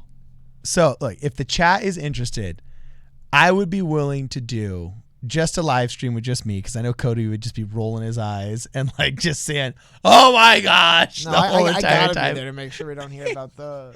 Yeah. So anyway, if you guys would be interested in that, let me know. And actually, I'd consider doing that. I also did some internal affairs stuff for NYPD, basically having to check in on guys that supposedly have. Oh, and a lot of serving different times of warrants where NYPD was busy and they tried to serve people papers for X, Y, or Z reason and they couldn't find them. So somebody could actually pay a private investigator to track them down and then to serve the people the papers. That was pretty. That was pretty interesting. And then Derailed to the T says, "Oh man, I had a passing interest in Cardin's PI days." And then he said he was a seduction expert. I didn't write any books or offer any DVDs on how to pick up on chicks. It was just it was just a gig. But I will say I was proud that I was successful at it. Then Diva J461 says that's disturbing, but Shane Olstead says, "Oh please tell me more." So yeah, that actually could be really, really fun. Basically, in a nutshell, guys, and I'll do this on a separate live stream with you one day. It could be soon though. We could do it tomorrow for all I care. But in a nutshell, in California, if you get divorced, unless there's some kind of prenuptial agreements, it doesn't matter whose fault it is, who's at fault, how heinous their cheating was, or how horrible their infidelity was, or how embarrassing it was, or whatever. None of that matters. Whose fault it was, he takes half, she takes half, or he takes half and he takes half, or she takes half and she takes half. Just whatever that marriage agreement was, boom. Unless there was some kind of set in stone, signed by a lawyer, prenuptial agreements, when you split, 50-50 either way. In New York, it's different. They have much more archaic, which to a certain extent I think is good, marriage laws where, yes, if you get divorced, it defaults 50-50 unless you can prove that one of you was unfaithful while the other wasn't. And so oftentimes we get stories of these very naive but good-hearted men, for example, in the Upper East Side. According to who? According to them? They're always perfectly innocent. Yes, absolutely. And as my clients, I completely identify and understand the pain of their innocence. What does Jesus have to say about that? What does Jesus have to say about you becoming a whore to entrap women to get them screwed in their divorce? What was Jesus saying about that stuff? Fred Chung, I don't know what Jesus is saying, but Fred Chung did say Cardin should grow a stash and cue the Magnum PI music. And the short shorts with the high socks, that would really do it. I'd look like Cody with a stash, except for Cody pulls off those outfits unironically. I don't. I don't wear high socks. Well, you're right. Maybe not the high socks, but you do more of like the cool, the hip vibe, not me. But anyway, basically New York's got an at-fault law where, for example, if you have some rich financier in the Upper East Side and he's worth $40 million and he meets this beautiful girl from Jersey and he's convinced that she loves him and they get married, and next thing he knows, within the year, he finds out that she's sleeping with a plumber, she's sleeping with a doorman, she's sleeping with the police officer on the corner, and she's just completely unfaithful to him. And he's all heartbroken. So he says, "I want a divorce." And then the judge says, "I'll grant you a divorce. She takes 20 million of your 40 million, by the way." And he goes, "Ah!" and almost has a heart attack. At that point, it's worth him to pay $400, $500, $600 an hour to a private investigator to follow his soon-to-be ex-wife in order to document her infidelities. Say, the more I hate this. The more it's just like the worst thing I've ever heard in my life. In order to document her infidelities so that in a court of law, he could say, look, I married her and in good faith executed this job. Hold on. Before we get more into your unethical practice of helping morons scam women to get out of their dumb what's it called? I wasn't scamming women. Oh, okay, whatever. I just want to get to the last thing I want to get to, and then we can talk about that. But I want to just get through this stuff first before we go on for too long. Because this is very interesting. To my knowledge, we've talked a lot about, we've actually interviewed a few people, kind of Yang Gang style candidates that have been running for the 22 cycles, right? We've had David Kim, Heidi Briones, Dan Larson, and I believe one of the person blanking the name on. Gucci Leo or Lucci Gayo, and then I feel like there's still one more. Either way, I feel bad when I bring up names and forget people. There has been a pretty good deal, and that's not even everyone. I believe I'm trying to get a hold of I'm blanking on the last name, but Miss Blair. She is coming out of blanking again. Trying to get hold of her. My larger point being, there is a lot of people running already for 2020 from this kind of Yang Gang style platform. However, and I will admit, just from following on Twitter, I was kind of surprised this person didn't run, but I actually think it's kind of smart. I believe we've seen the first person running from the kind of Yang Gang positions to announce a 2022 run. And it's actually really cool because she's running just south of us where we are. I mean, she's literally in the district south. I do believe for 2022, we are going to see redistricting. I believe we actually... I mean, you can speak a teeny bit, right, Cardin? That the redistricting that's coming up for 2022 is actually I think. No, I don't think it's 2022. We're doing it in 2020. Yeah, but I mean, by the time you run the first election will be 2022. People are paying attention to it. However, I'm not getting too far into it. A lot of you guys I remembered her more as Erica Simone, I believe, but I guess real name Erica Rhodes. Finally, now she's running for office. It's funny, everyone has finally dropped their online names. Okay, this is actually my real name, so I can run for office. But she announced she'd be running for again that California 30th. If it still is California 30th, it might be changed a little bit, but I'm assuming whatever district that will be in 2022, though. Which again, though, I think the first person doing that. So I wanted to run her ad just because I think it's really cool. And also, again, I was kind of interested to see it. She announced that she was running a bit later, but again, 2022 makes more sense because she was one of the people I definitely remember seeing during when Yang Gang was running. She was pounding the pavement basically every single day, going literally into businesses, getting them to put Andrew Yang signs in front of the things. Very fascinating. And I was like, man, if she, campaigns like that for someone else, man, she'll campaign for herself, right? So I think it's really cool. I'll have an eye on this couple of years, but let's run the ad real quick. My name is Erica Rhodes, and I'm excited to announce that I am running for Congress in California's Congressional District 30. People are worried about the homeless crisis, affordable housing, healthcare, the environment, and education. We need to invest in our small businesses, our infrastructure, and our schools. It is time to create a movement to empower our communities and care for our neighbors. Hi, Erica. Your mom and dad. You make us proud. Erica, you are hardworking. You got the empathy. There's no one more dedicated. Your energy is second to none. You've got the intellect. You are a change maker at our school. And you got this. And I'll have the link to watch the rest of it down there. But yeah, I thought it was very cool. I just wanted to get into that. Why do all the UBI candidates have to be California Democrats? There's not a crappier, more corrupt party. Well, we've interviewed multiple that weren't. I know, but they're not California. What's his name? Nick down in, no, come on. My chemotherapy drugs are totally making me have cognitive decline the past 2 days. It's so horrible. It's legit. I notice it, Cody. But what's the name of the guy that we interviewed that's going up against that Jimmy guy who's got Elysian Park in his area? He was really funny. We interviewed him. He was the UBI candidate for Los Angeles. Oh, Dave Kim. Dave Kim. That was Los it. Angeles. Yeah. Sorry. I was not Nick. You had to be more particular about where and which. I'm like, I don't know, but yeah. Yeah. So Dave Kim was really cool, and he was great. But I don't want to empower the California Democratic Party anymore. They're worse, and they don't represent progressive or populist ideals. It's just a corrupt, ulcered sphincter up there. Okay. So I love that we're having UBI candidates. I want to get Erica Rhodes on the show, but I don't know. In California, it's just it's difficult. Now her district borders ours, Cody. We're in the 38th. She's in the 30th. I just looked it up. And I was about to say, because 30th, I'm pretty sure that borders us because we've got the 28th touching us on the west and then the 30th on the south. And then we're the 38th right in the middle. So she is actually in Mitch Englander's area, which is he was the only Republican city councilman. So it's considered the only remotely on occasion conservative district of Los Angeles. But it's been rocked with some scandals recently. So that's actually an interesting place to be running right now, because I think somebody with a fresh idea, such as universal basic income, is that a big part of her platform? Definitely, I believe one of the parts she's running on as far as economy, yes. Okay, cool.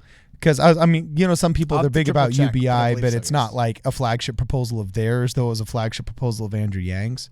To a point, that is one thing she definitely has done. She's not positioned herself in what I've seen. But again, yeah. my large point I just want to get to the thing I want to ask you about, though, just the idea of already kind of seeing the legs of this to candidates literally already running for 2022 and announcing now, right? Like, do you think we'll see more people running in 2022 as kind of Yang Gang adjacent, or less than we saw in 2020 is my main question from this. I think it's cool she's running. I love to see it. But the larger thing I want to extrapolate from this is asking you, do you think this could be something, a trend we see 2022, more people running like this, or less than we had already in 2020? Okay, so yes and no. I think there will be, of the adults, there's a first wave.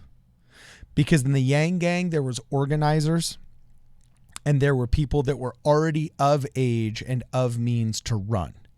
The Heidi Briones that we were talking about, okay? The guy in Brooklyn 9. Dave Kim down in Los Angeles. People already poised, already involved in politics. They're like, dude, hey, I can run with this and I'm going to run now. So there was that first wave of early adopters.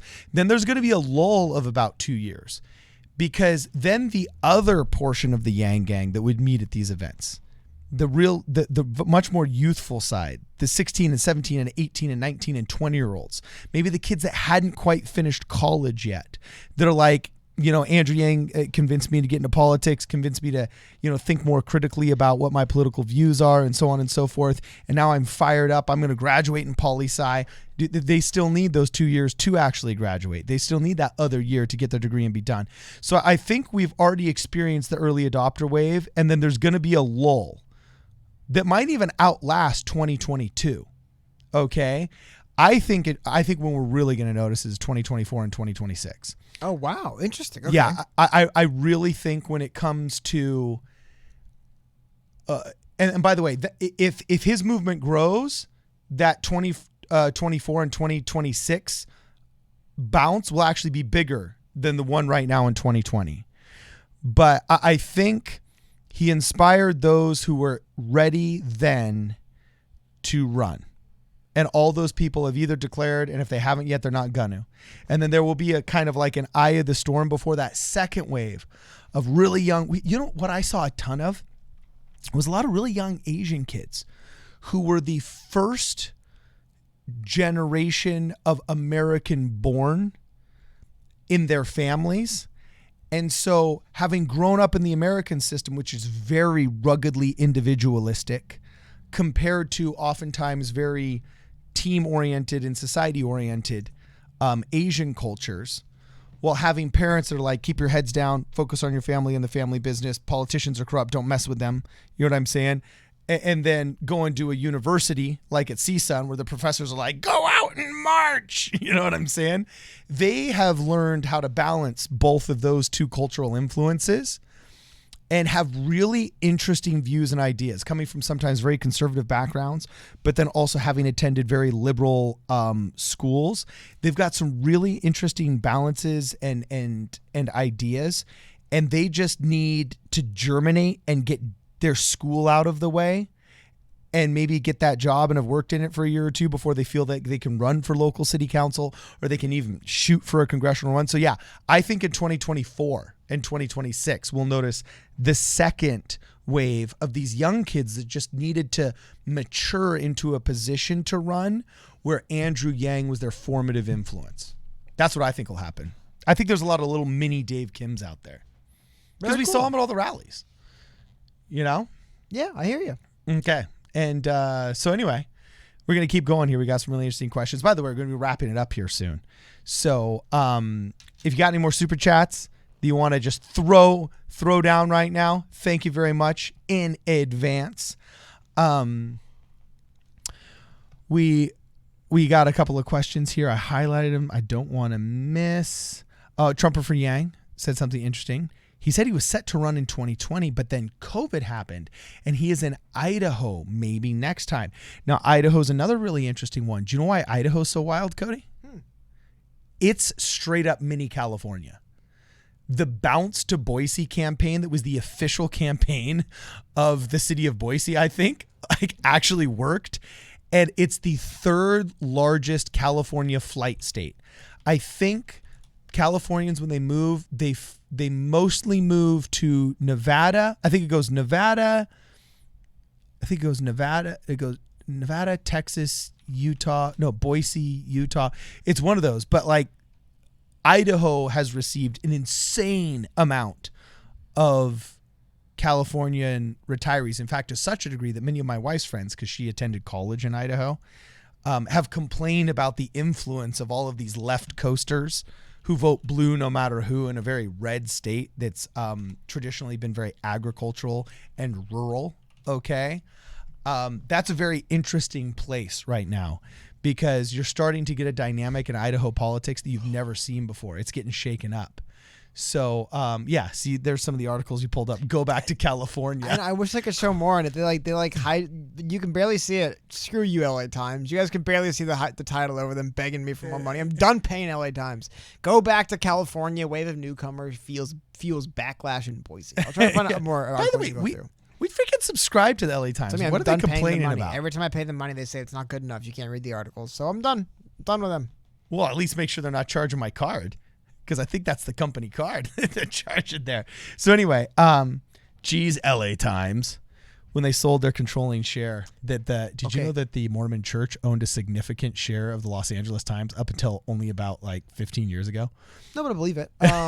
Sorry, check this out. Oh no, I think this was even funnier. Oh my God, some of these websites, man, drive me crazy. For this Idaho candidate. Oh my God, give me 1 second. Sorry, just talk about something and I'll show you this. Okay, just to your point, this is really funny. Okay, I was just going to say that it is an undeniable, at best cultural, at worst political backlash that we're going through right now. So, okay, here it is. For this Idaho candidate, the enemy is the California exodus. This is an invasion, says Boise native and political newcomer. He sounds like everything the left said white middle-class racists were in California when they first started demanding a crackdown on illegal immigration. Sounds like what this newspaper is saying this politician is, but just to Californians. Wayne Rishi, or Reiki, I don't know how you pronounce it, candidate for mayor in Boise, Idaho, wants to save his native city from the invasive species. Californians.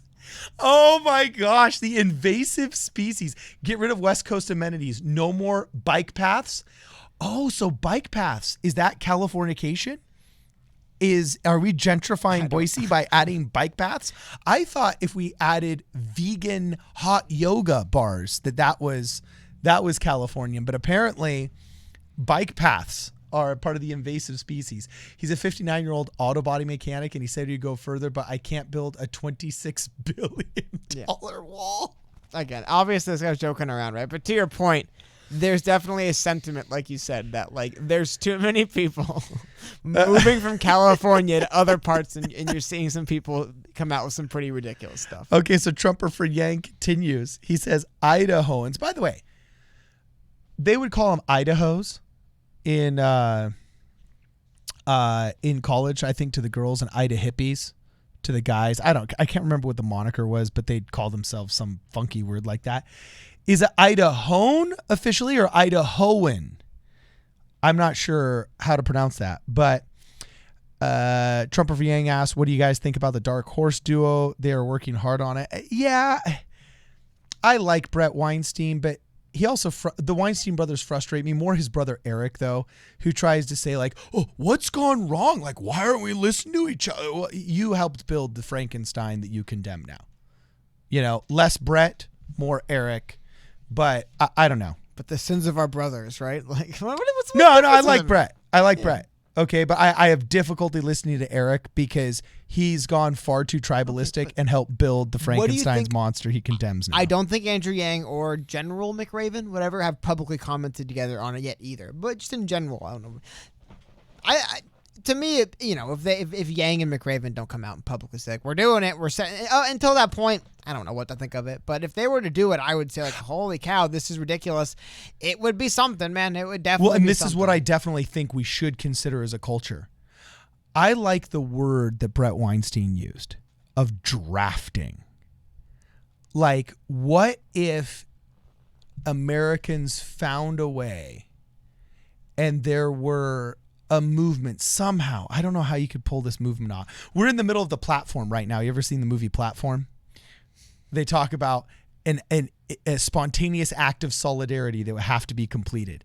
And how do you pull off this spontaneous act of solidarity? Okay. But if there was some kind of way that the American people could figure out how to draft a president, just to say, all right, this is a guy we all universally trust.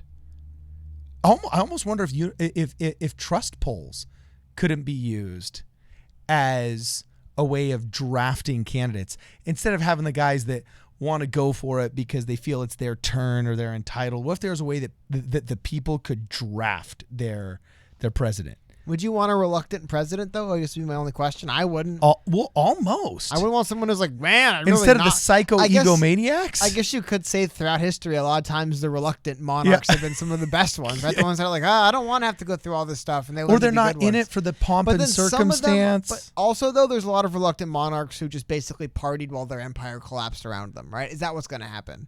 Are we going to force someone into a position they don't want to be in, and they'll just respond by just kind of shove off and just doing their own thing until the country falls apart, right? Like, I think you do have to kind of want it. I think that you need to want it. Yeah. So, yeah, but also honestly, I don't think somebody or the American public would want to draft somebody seriously on a large scale unless they'd already shown qualities of leadership and a love for their people. And I think somebody who truly loves their people, if told, look, we have drafted you, you can say no, but if you say no, Joe Biden will be president, or we will have another 4 years of everybody bickering over Donald Trump.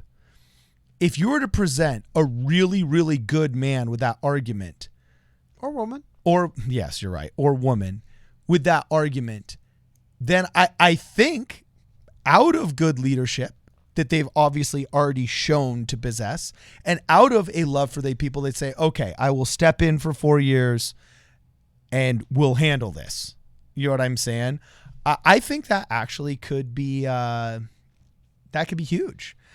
So anyway, I was back to the Trumper for Yang comments. I'm curious.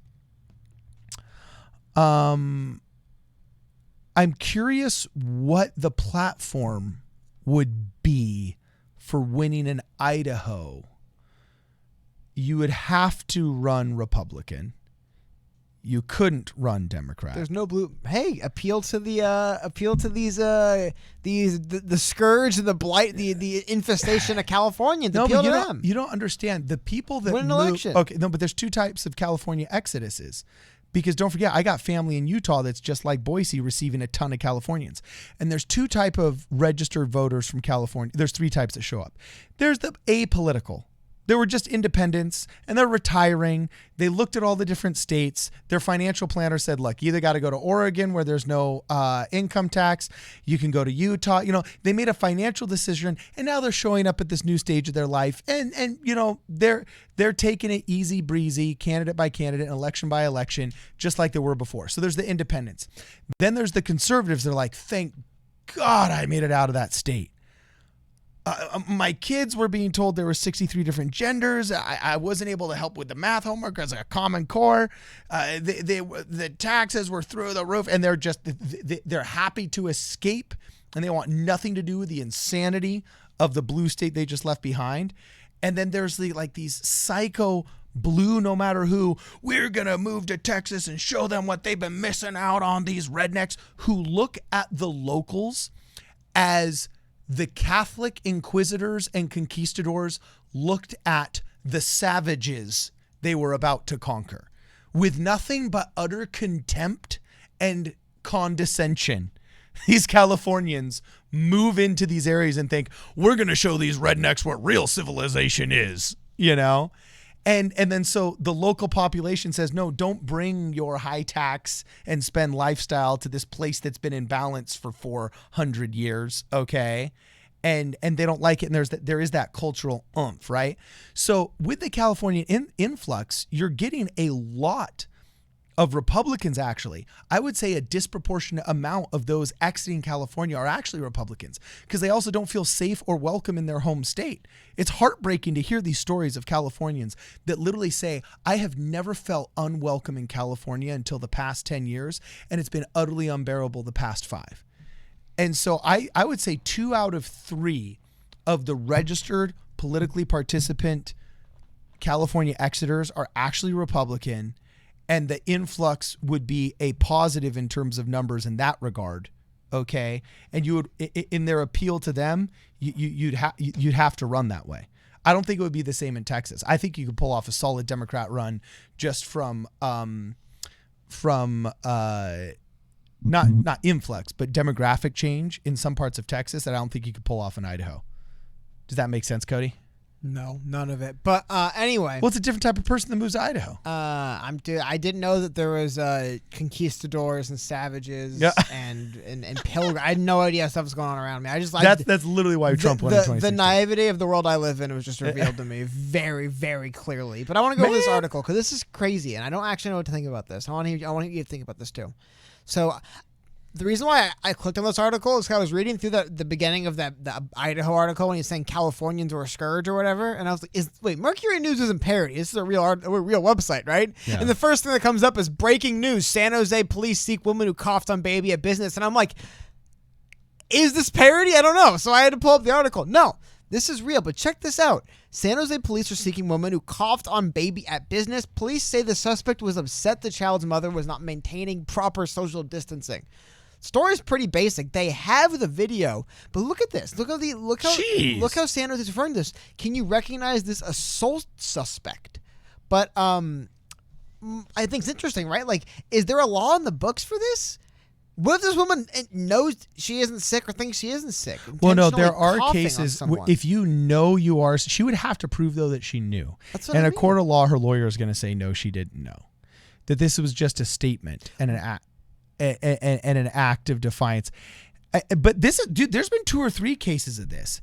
And we just had a protest at our own. I don't know if you remember this. It happened, it was like last Wednesday or Thursday. Oh, my God. Did you see that? No, rewind that. Yeah, that is terrible. Watch.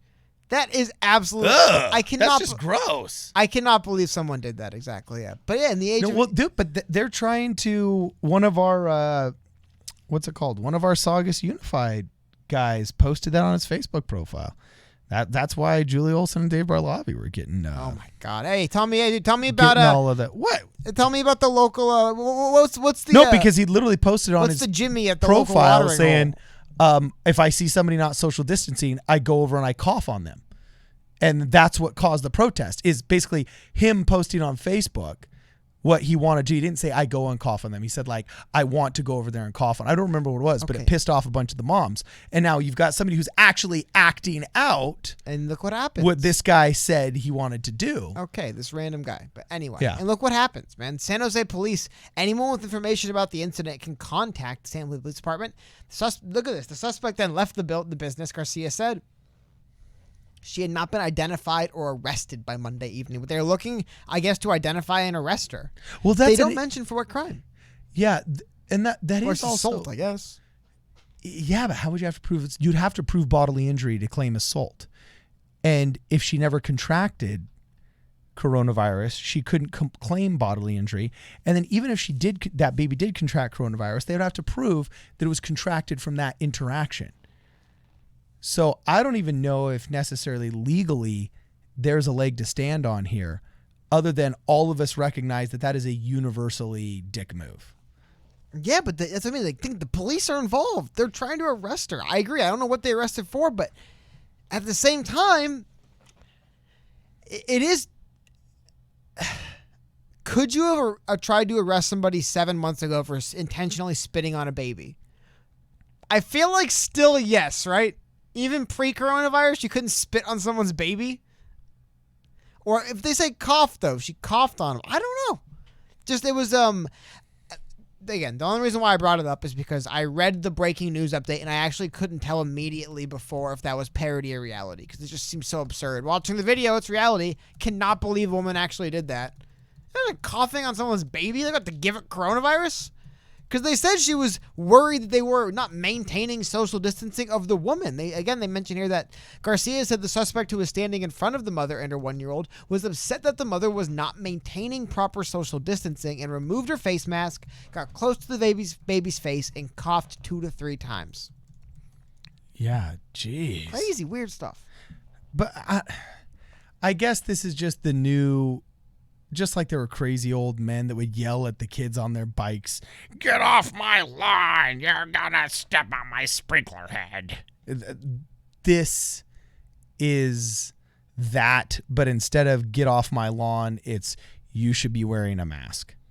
There's miserable people in this world that just want to make everybody else around them miserable. Yep, but it's... Also, though, keep this in mind. In the state of California... And I understand it's a little bit different, but in the state of California, very recently, I think the bill passed, right? It was no longer, I believe, a felony to knowingly withhold that you did have HIV or AIDS and gave it to someone else. Okay. Like you were just allowed to do it. Now, you couldn't do it intentionally, I don't think. That's the difference, right? But that is interesting, right? There has already been this idea of, is it someone criminally liable for getting you sick? That's already no. You can't be criminally liable for getting somebody sick. No, I believe. Yeah, that's been proven. I believe recently, like I said, recently, I think I'll see if I can pull it up. I believe someone from California put forward a bill saying in California you could not intentionally, but you could knowingly transmit HIV/AIDS to someone without telling them.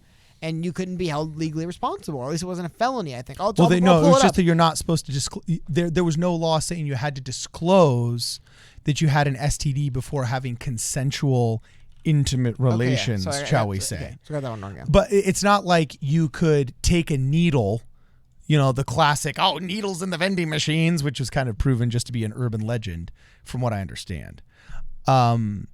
That you couldn't, for example, take a cheek swab and then put it on somebody's glass, that would be considered nefarious. But if you had HIV, knew it, simply didn't disclose it to somebody, and then sexually transmitted that disease through consensual sex, that was considered an assumed risk of sex, which is a very important line to draw in law, the assumed risk. Well, no, but how about this? This is actually interesting in the reference to coronavirus. I just kind of thought about these two. No, I remember this. This came out. So here we go. This is what happened. Knowingly exposing others to HIV is no longer a felony in California, from Washington Post. But check this out. So the bill SB 239, which was approved by a Democrat-controlled state legislator in September, this is in 2017, Governor Jerry Brown signed this. But listen to this. It will lower the charges of these acts from a felony to a misdemeanor. Specifically, they mentioned the act of knowingly donating HIV-infected blood, also a felony now, will be decriminalized. I guess there's some. I guess AIDS was kind of political, but it's still just it's an illness, something that can kill you, right? It's not something that the HIV itself is not political. It's just it's getting someone sick. I wonder if I would believe if you did something. I mean, I would say probably irresponsible, knowingly donating HIV-infected blood without telling people.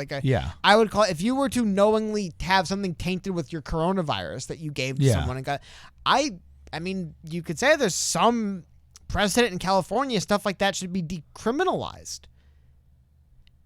It's just interesting, that discussion, right? When you think about it, like, why would HIV/AIDS be decriminalized, but something akin, maybe not coughing in a baby's face, I'm not saying that, right? But something else akin to transmitting coronavirus that way, should that also be decriminalized as well?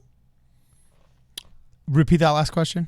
Well, I mean, obviously not referencing the coughing in the baby's face. Yeah. But should that be decriminalized? The idea as well? of doing something akin. I don't know what would be the coronavirus equivalent of donating infected blood or doing something else knowingly transmitting it. Here's the only reason why. I wonder if that would be different.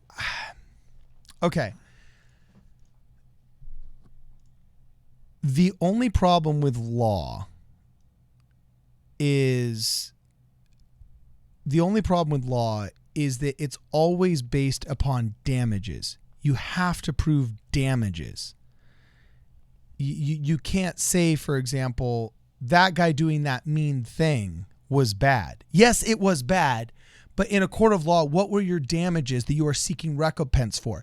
Because we can't sue him for criminal negligence unless it resulted in some kind of damages that you can document and you can prove. So that's why a lot of these things just kind of stay in that classic scenario that comedians always joke about whenever they're making fun of film noir, that, oh, we can't go after him until he's done something bad. You know what I'm saying? It's a very reactionary thing, law. So it's a jerk thing to do. Just like intimidating and getting up in somebody's face and saying, yeah, I hate you. Yeah, you're ugly. Yeah, what's wrong with you, kid? What's wrong with your face? That's a total jerk thing to do.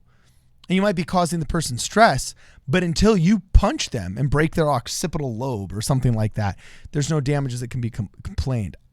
Scapo says, Card, you paint people from your voter comments outside your ideological bubble in crazy and extreme ways. It doesn't lend well to reasonable discourse. I agree. Okay, cool. Yeah, fine. Well, first off, if you don't think like me, no, I'm just kidding.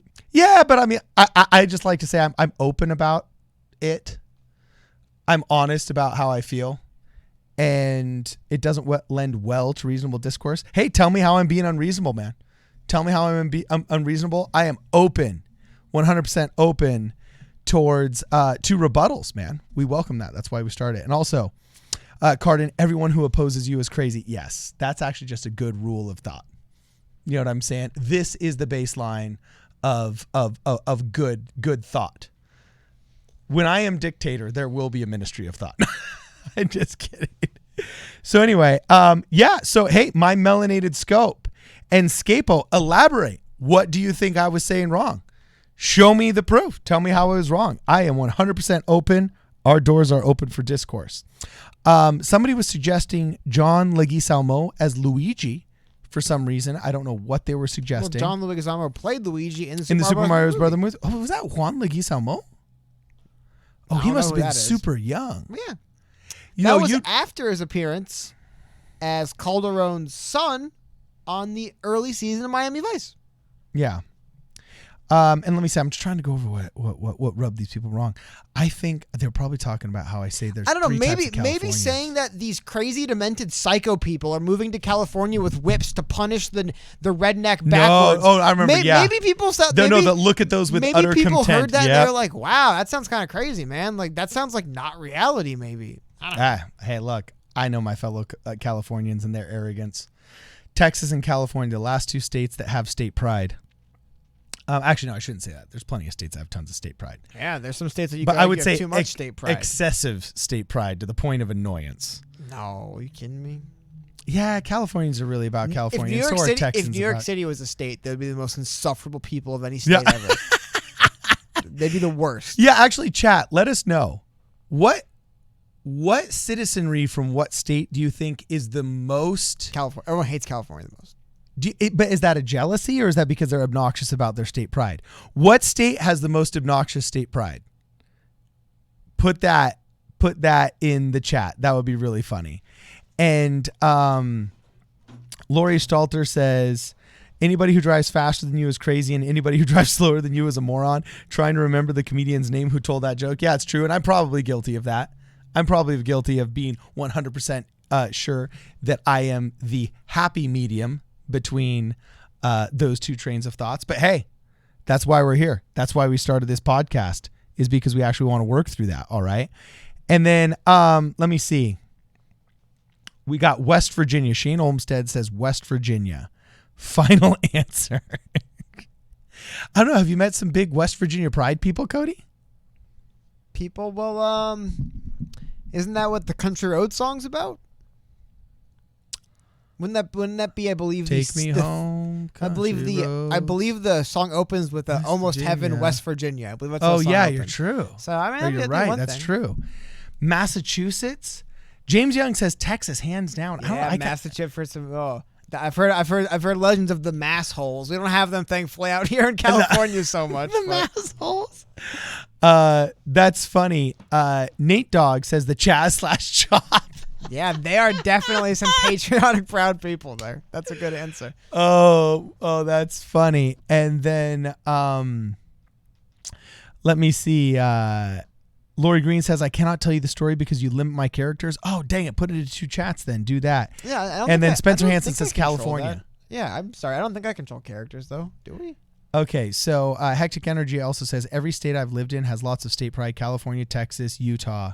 And I got the same vibe in Arizona and New Mexico. I don't know about annoying, though. I don't know. Some states take it to a different level.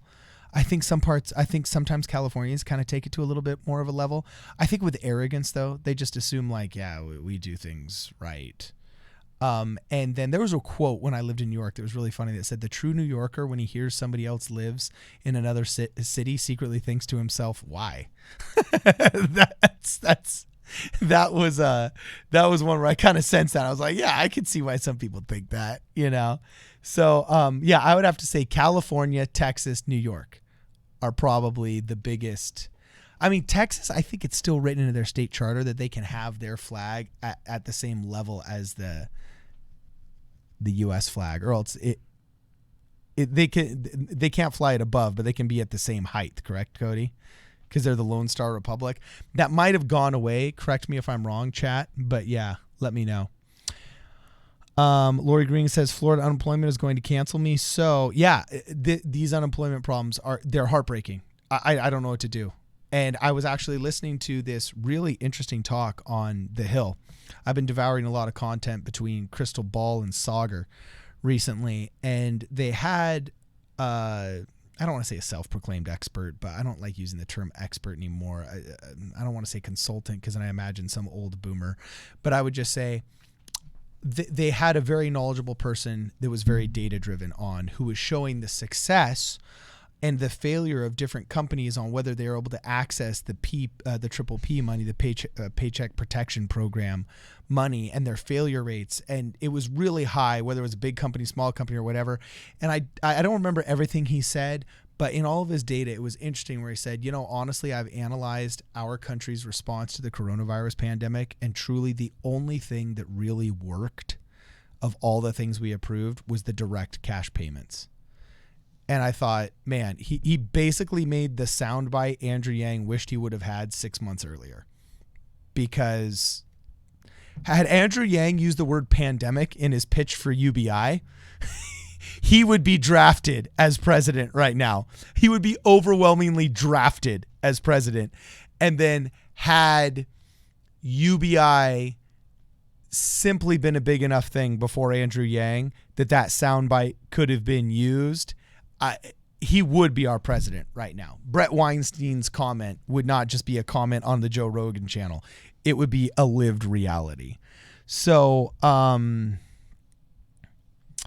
V-Tran says no real solution for this unemployment. It's definitely going to become a depression. I don't know about that, because all of our depressions have been caused by, like, I don't want to say real hits because it's real for the people who have been hit, but I'm saying this was an artificial depression created by governmental legislation, which could go away like that.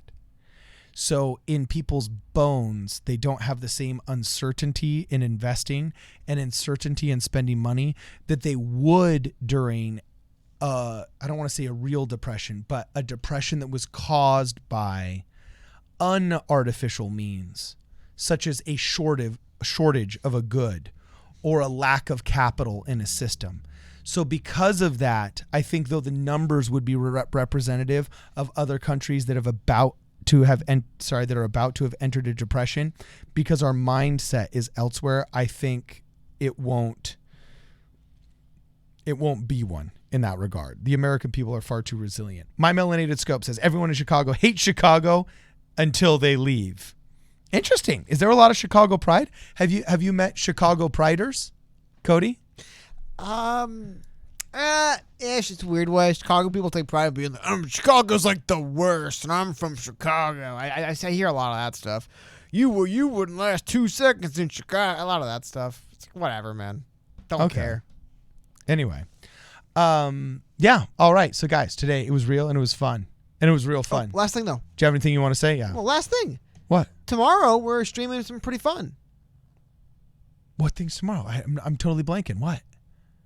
tomorrow night we'll be getting the results from both the New York and Kentucky state primaries. Oh, yeah, duh. Okay, I'm sorry. Yes, thank you. So there's a couple big ones. Yeah, we're going to see McGrath. Yeah, what's going to happen there? Burning in flames. But also in New York, there's the big AOC primary people looking at. I think AOC is way too big a draw. No way she loses a primary. But we also have, my God, I'm blanking on his name. Our boy going to think it's Nadler. Remember we did the video talking about Google screwing him on the search results? Yeah. Well, New York. You think we'll see? I'm not going to get into too many specifics, because there's a ton of primaries, more than I mentioned, that are kind of interesting in those two states. But overall, do you think we're going to see more upsets or more just like establishment and who people think are going to win these primaries tomorrow? Dude, that's a really good question. And that's a question that would be answered differently by the cynic in me and then the hopeful in me. Before I answer, I got to know, what do you think? I think, McGrath aside, I think McGrath could lose to Booker. I mean, potentially, I think Booker is probably the bigger threat, though, just being realistic. Yeah. It'd be a big, long shot for Boyer to win. Still could. Haven't been that close to the network, but it does seem like if anyone will upset her, it will be Booker. That could happen just because of Amy McGrath. I think AOC is such a big name. I mean, honestly, it would be a devastating blow for the Democrats to lose AOC, I think. Having her name on the ticket or on the ballot, it brings people out to vote. Because get this, right? A lot of people are going to come out to try to primary AOC that are probably elsewhere in the ballot going to vote with the pretty basic Democratic aligned ideas, right? So I think they'll want to keep AOC around. I think she'll survive. I think she'll drive turnout and survive and kind of justify surviving for that reason. Yeah, and it's hard for me to see AOC losing. It's really hard for me to see her losing. And a lot of people have talked about her moderate contender. There was the CNN anchor. I forget her name, but she's got the 3 initials too. It's like the initial war up in the Bronx. But I don't see AOC losing. That would be an almost bigger upset to me than AOC's original upset of the establishment person. The Crowley guy who refused to face her. Yeah, that was exactly. hilarious.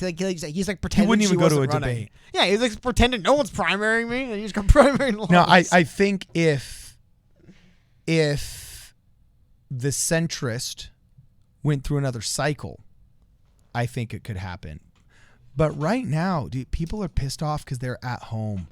People are more politically aware. You were talking yourself about how many boomers have picked up 2-year-old conspiracy theories and QAnon ideas simply because now they're at home and they have time to actually catch up on all the conspiracy emails that have been being sent to them for the past 6 to 12 months. And like, oh, did you know that? And they're recycling old ideas that we've been aware of for a year and a half. Okay. So I think right now there's a lot of people that are at home. There's a lot of people that are hurting hard. So they're hyper aware of politics. And now they've got mail-in ballots in the vast majority of these states. And they're very aware and they're very angry and they have time to research. And the more you research almost any idea in the political sphere of America in the past 5 years, you realize how badly you're getting screwed. So I think there's going to be a whole lot of shaking going on, as Elvis would say. I don't know if it's necessarily going to be... I think there's going to be a lot of Republicans out there like, dude, I've been getting screwed by my local my local area. And there's actually a better candidate over here, like maybe a Dave Kim that convinces a lot of people to come to his side. But on the same token, in heavily blue areas, I think there's you have a lot of these rising stars of young new right candidates that are dragging away tons of Zoomer first time voters in these blue areas to red areas. And if 50 Democrats switch to Republican and the 50 Republicans switch to Democrat, you'll get the same results, but just in a different way. So the mentality would be changed, but on paper they would look the same. So I don't know. I really don't know how this will play out. I just know that people are pissed. They are really, really pissed right now, and they are justifiably so. So yeah, I don't know. I really don't know. So, that's why I'm going to be interested to see the numbers. I don't hope, but seeing Amy McGrath lose a primary after raising almost $50 million would be something else. It'd be a sight to behold. That's all I'm going to say on that. Yeah. So Let me see. I am just I was responding to a chat there. Anyway, awesome talk today, guys. Let us know what you guys think in the comment section tomorrow. I put out the post on Tuesdays and Thursdays. Pay attention to that. Check us out on Twitter, on Facebook, and on Instagram. This is Problem Solver Politics. We will see you guys in the next video.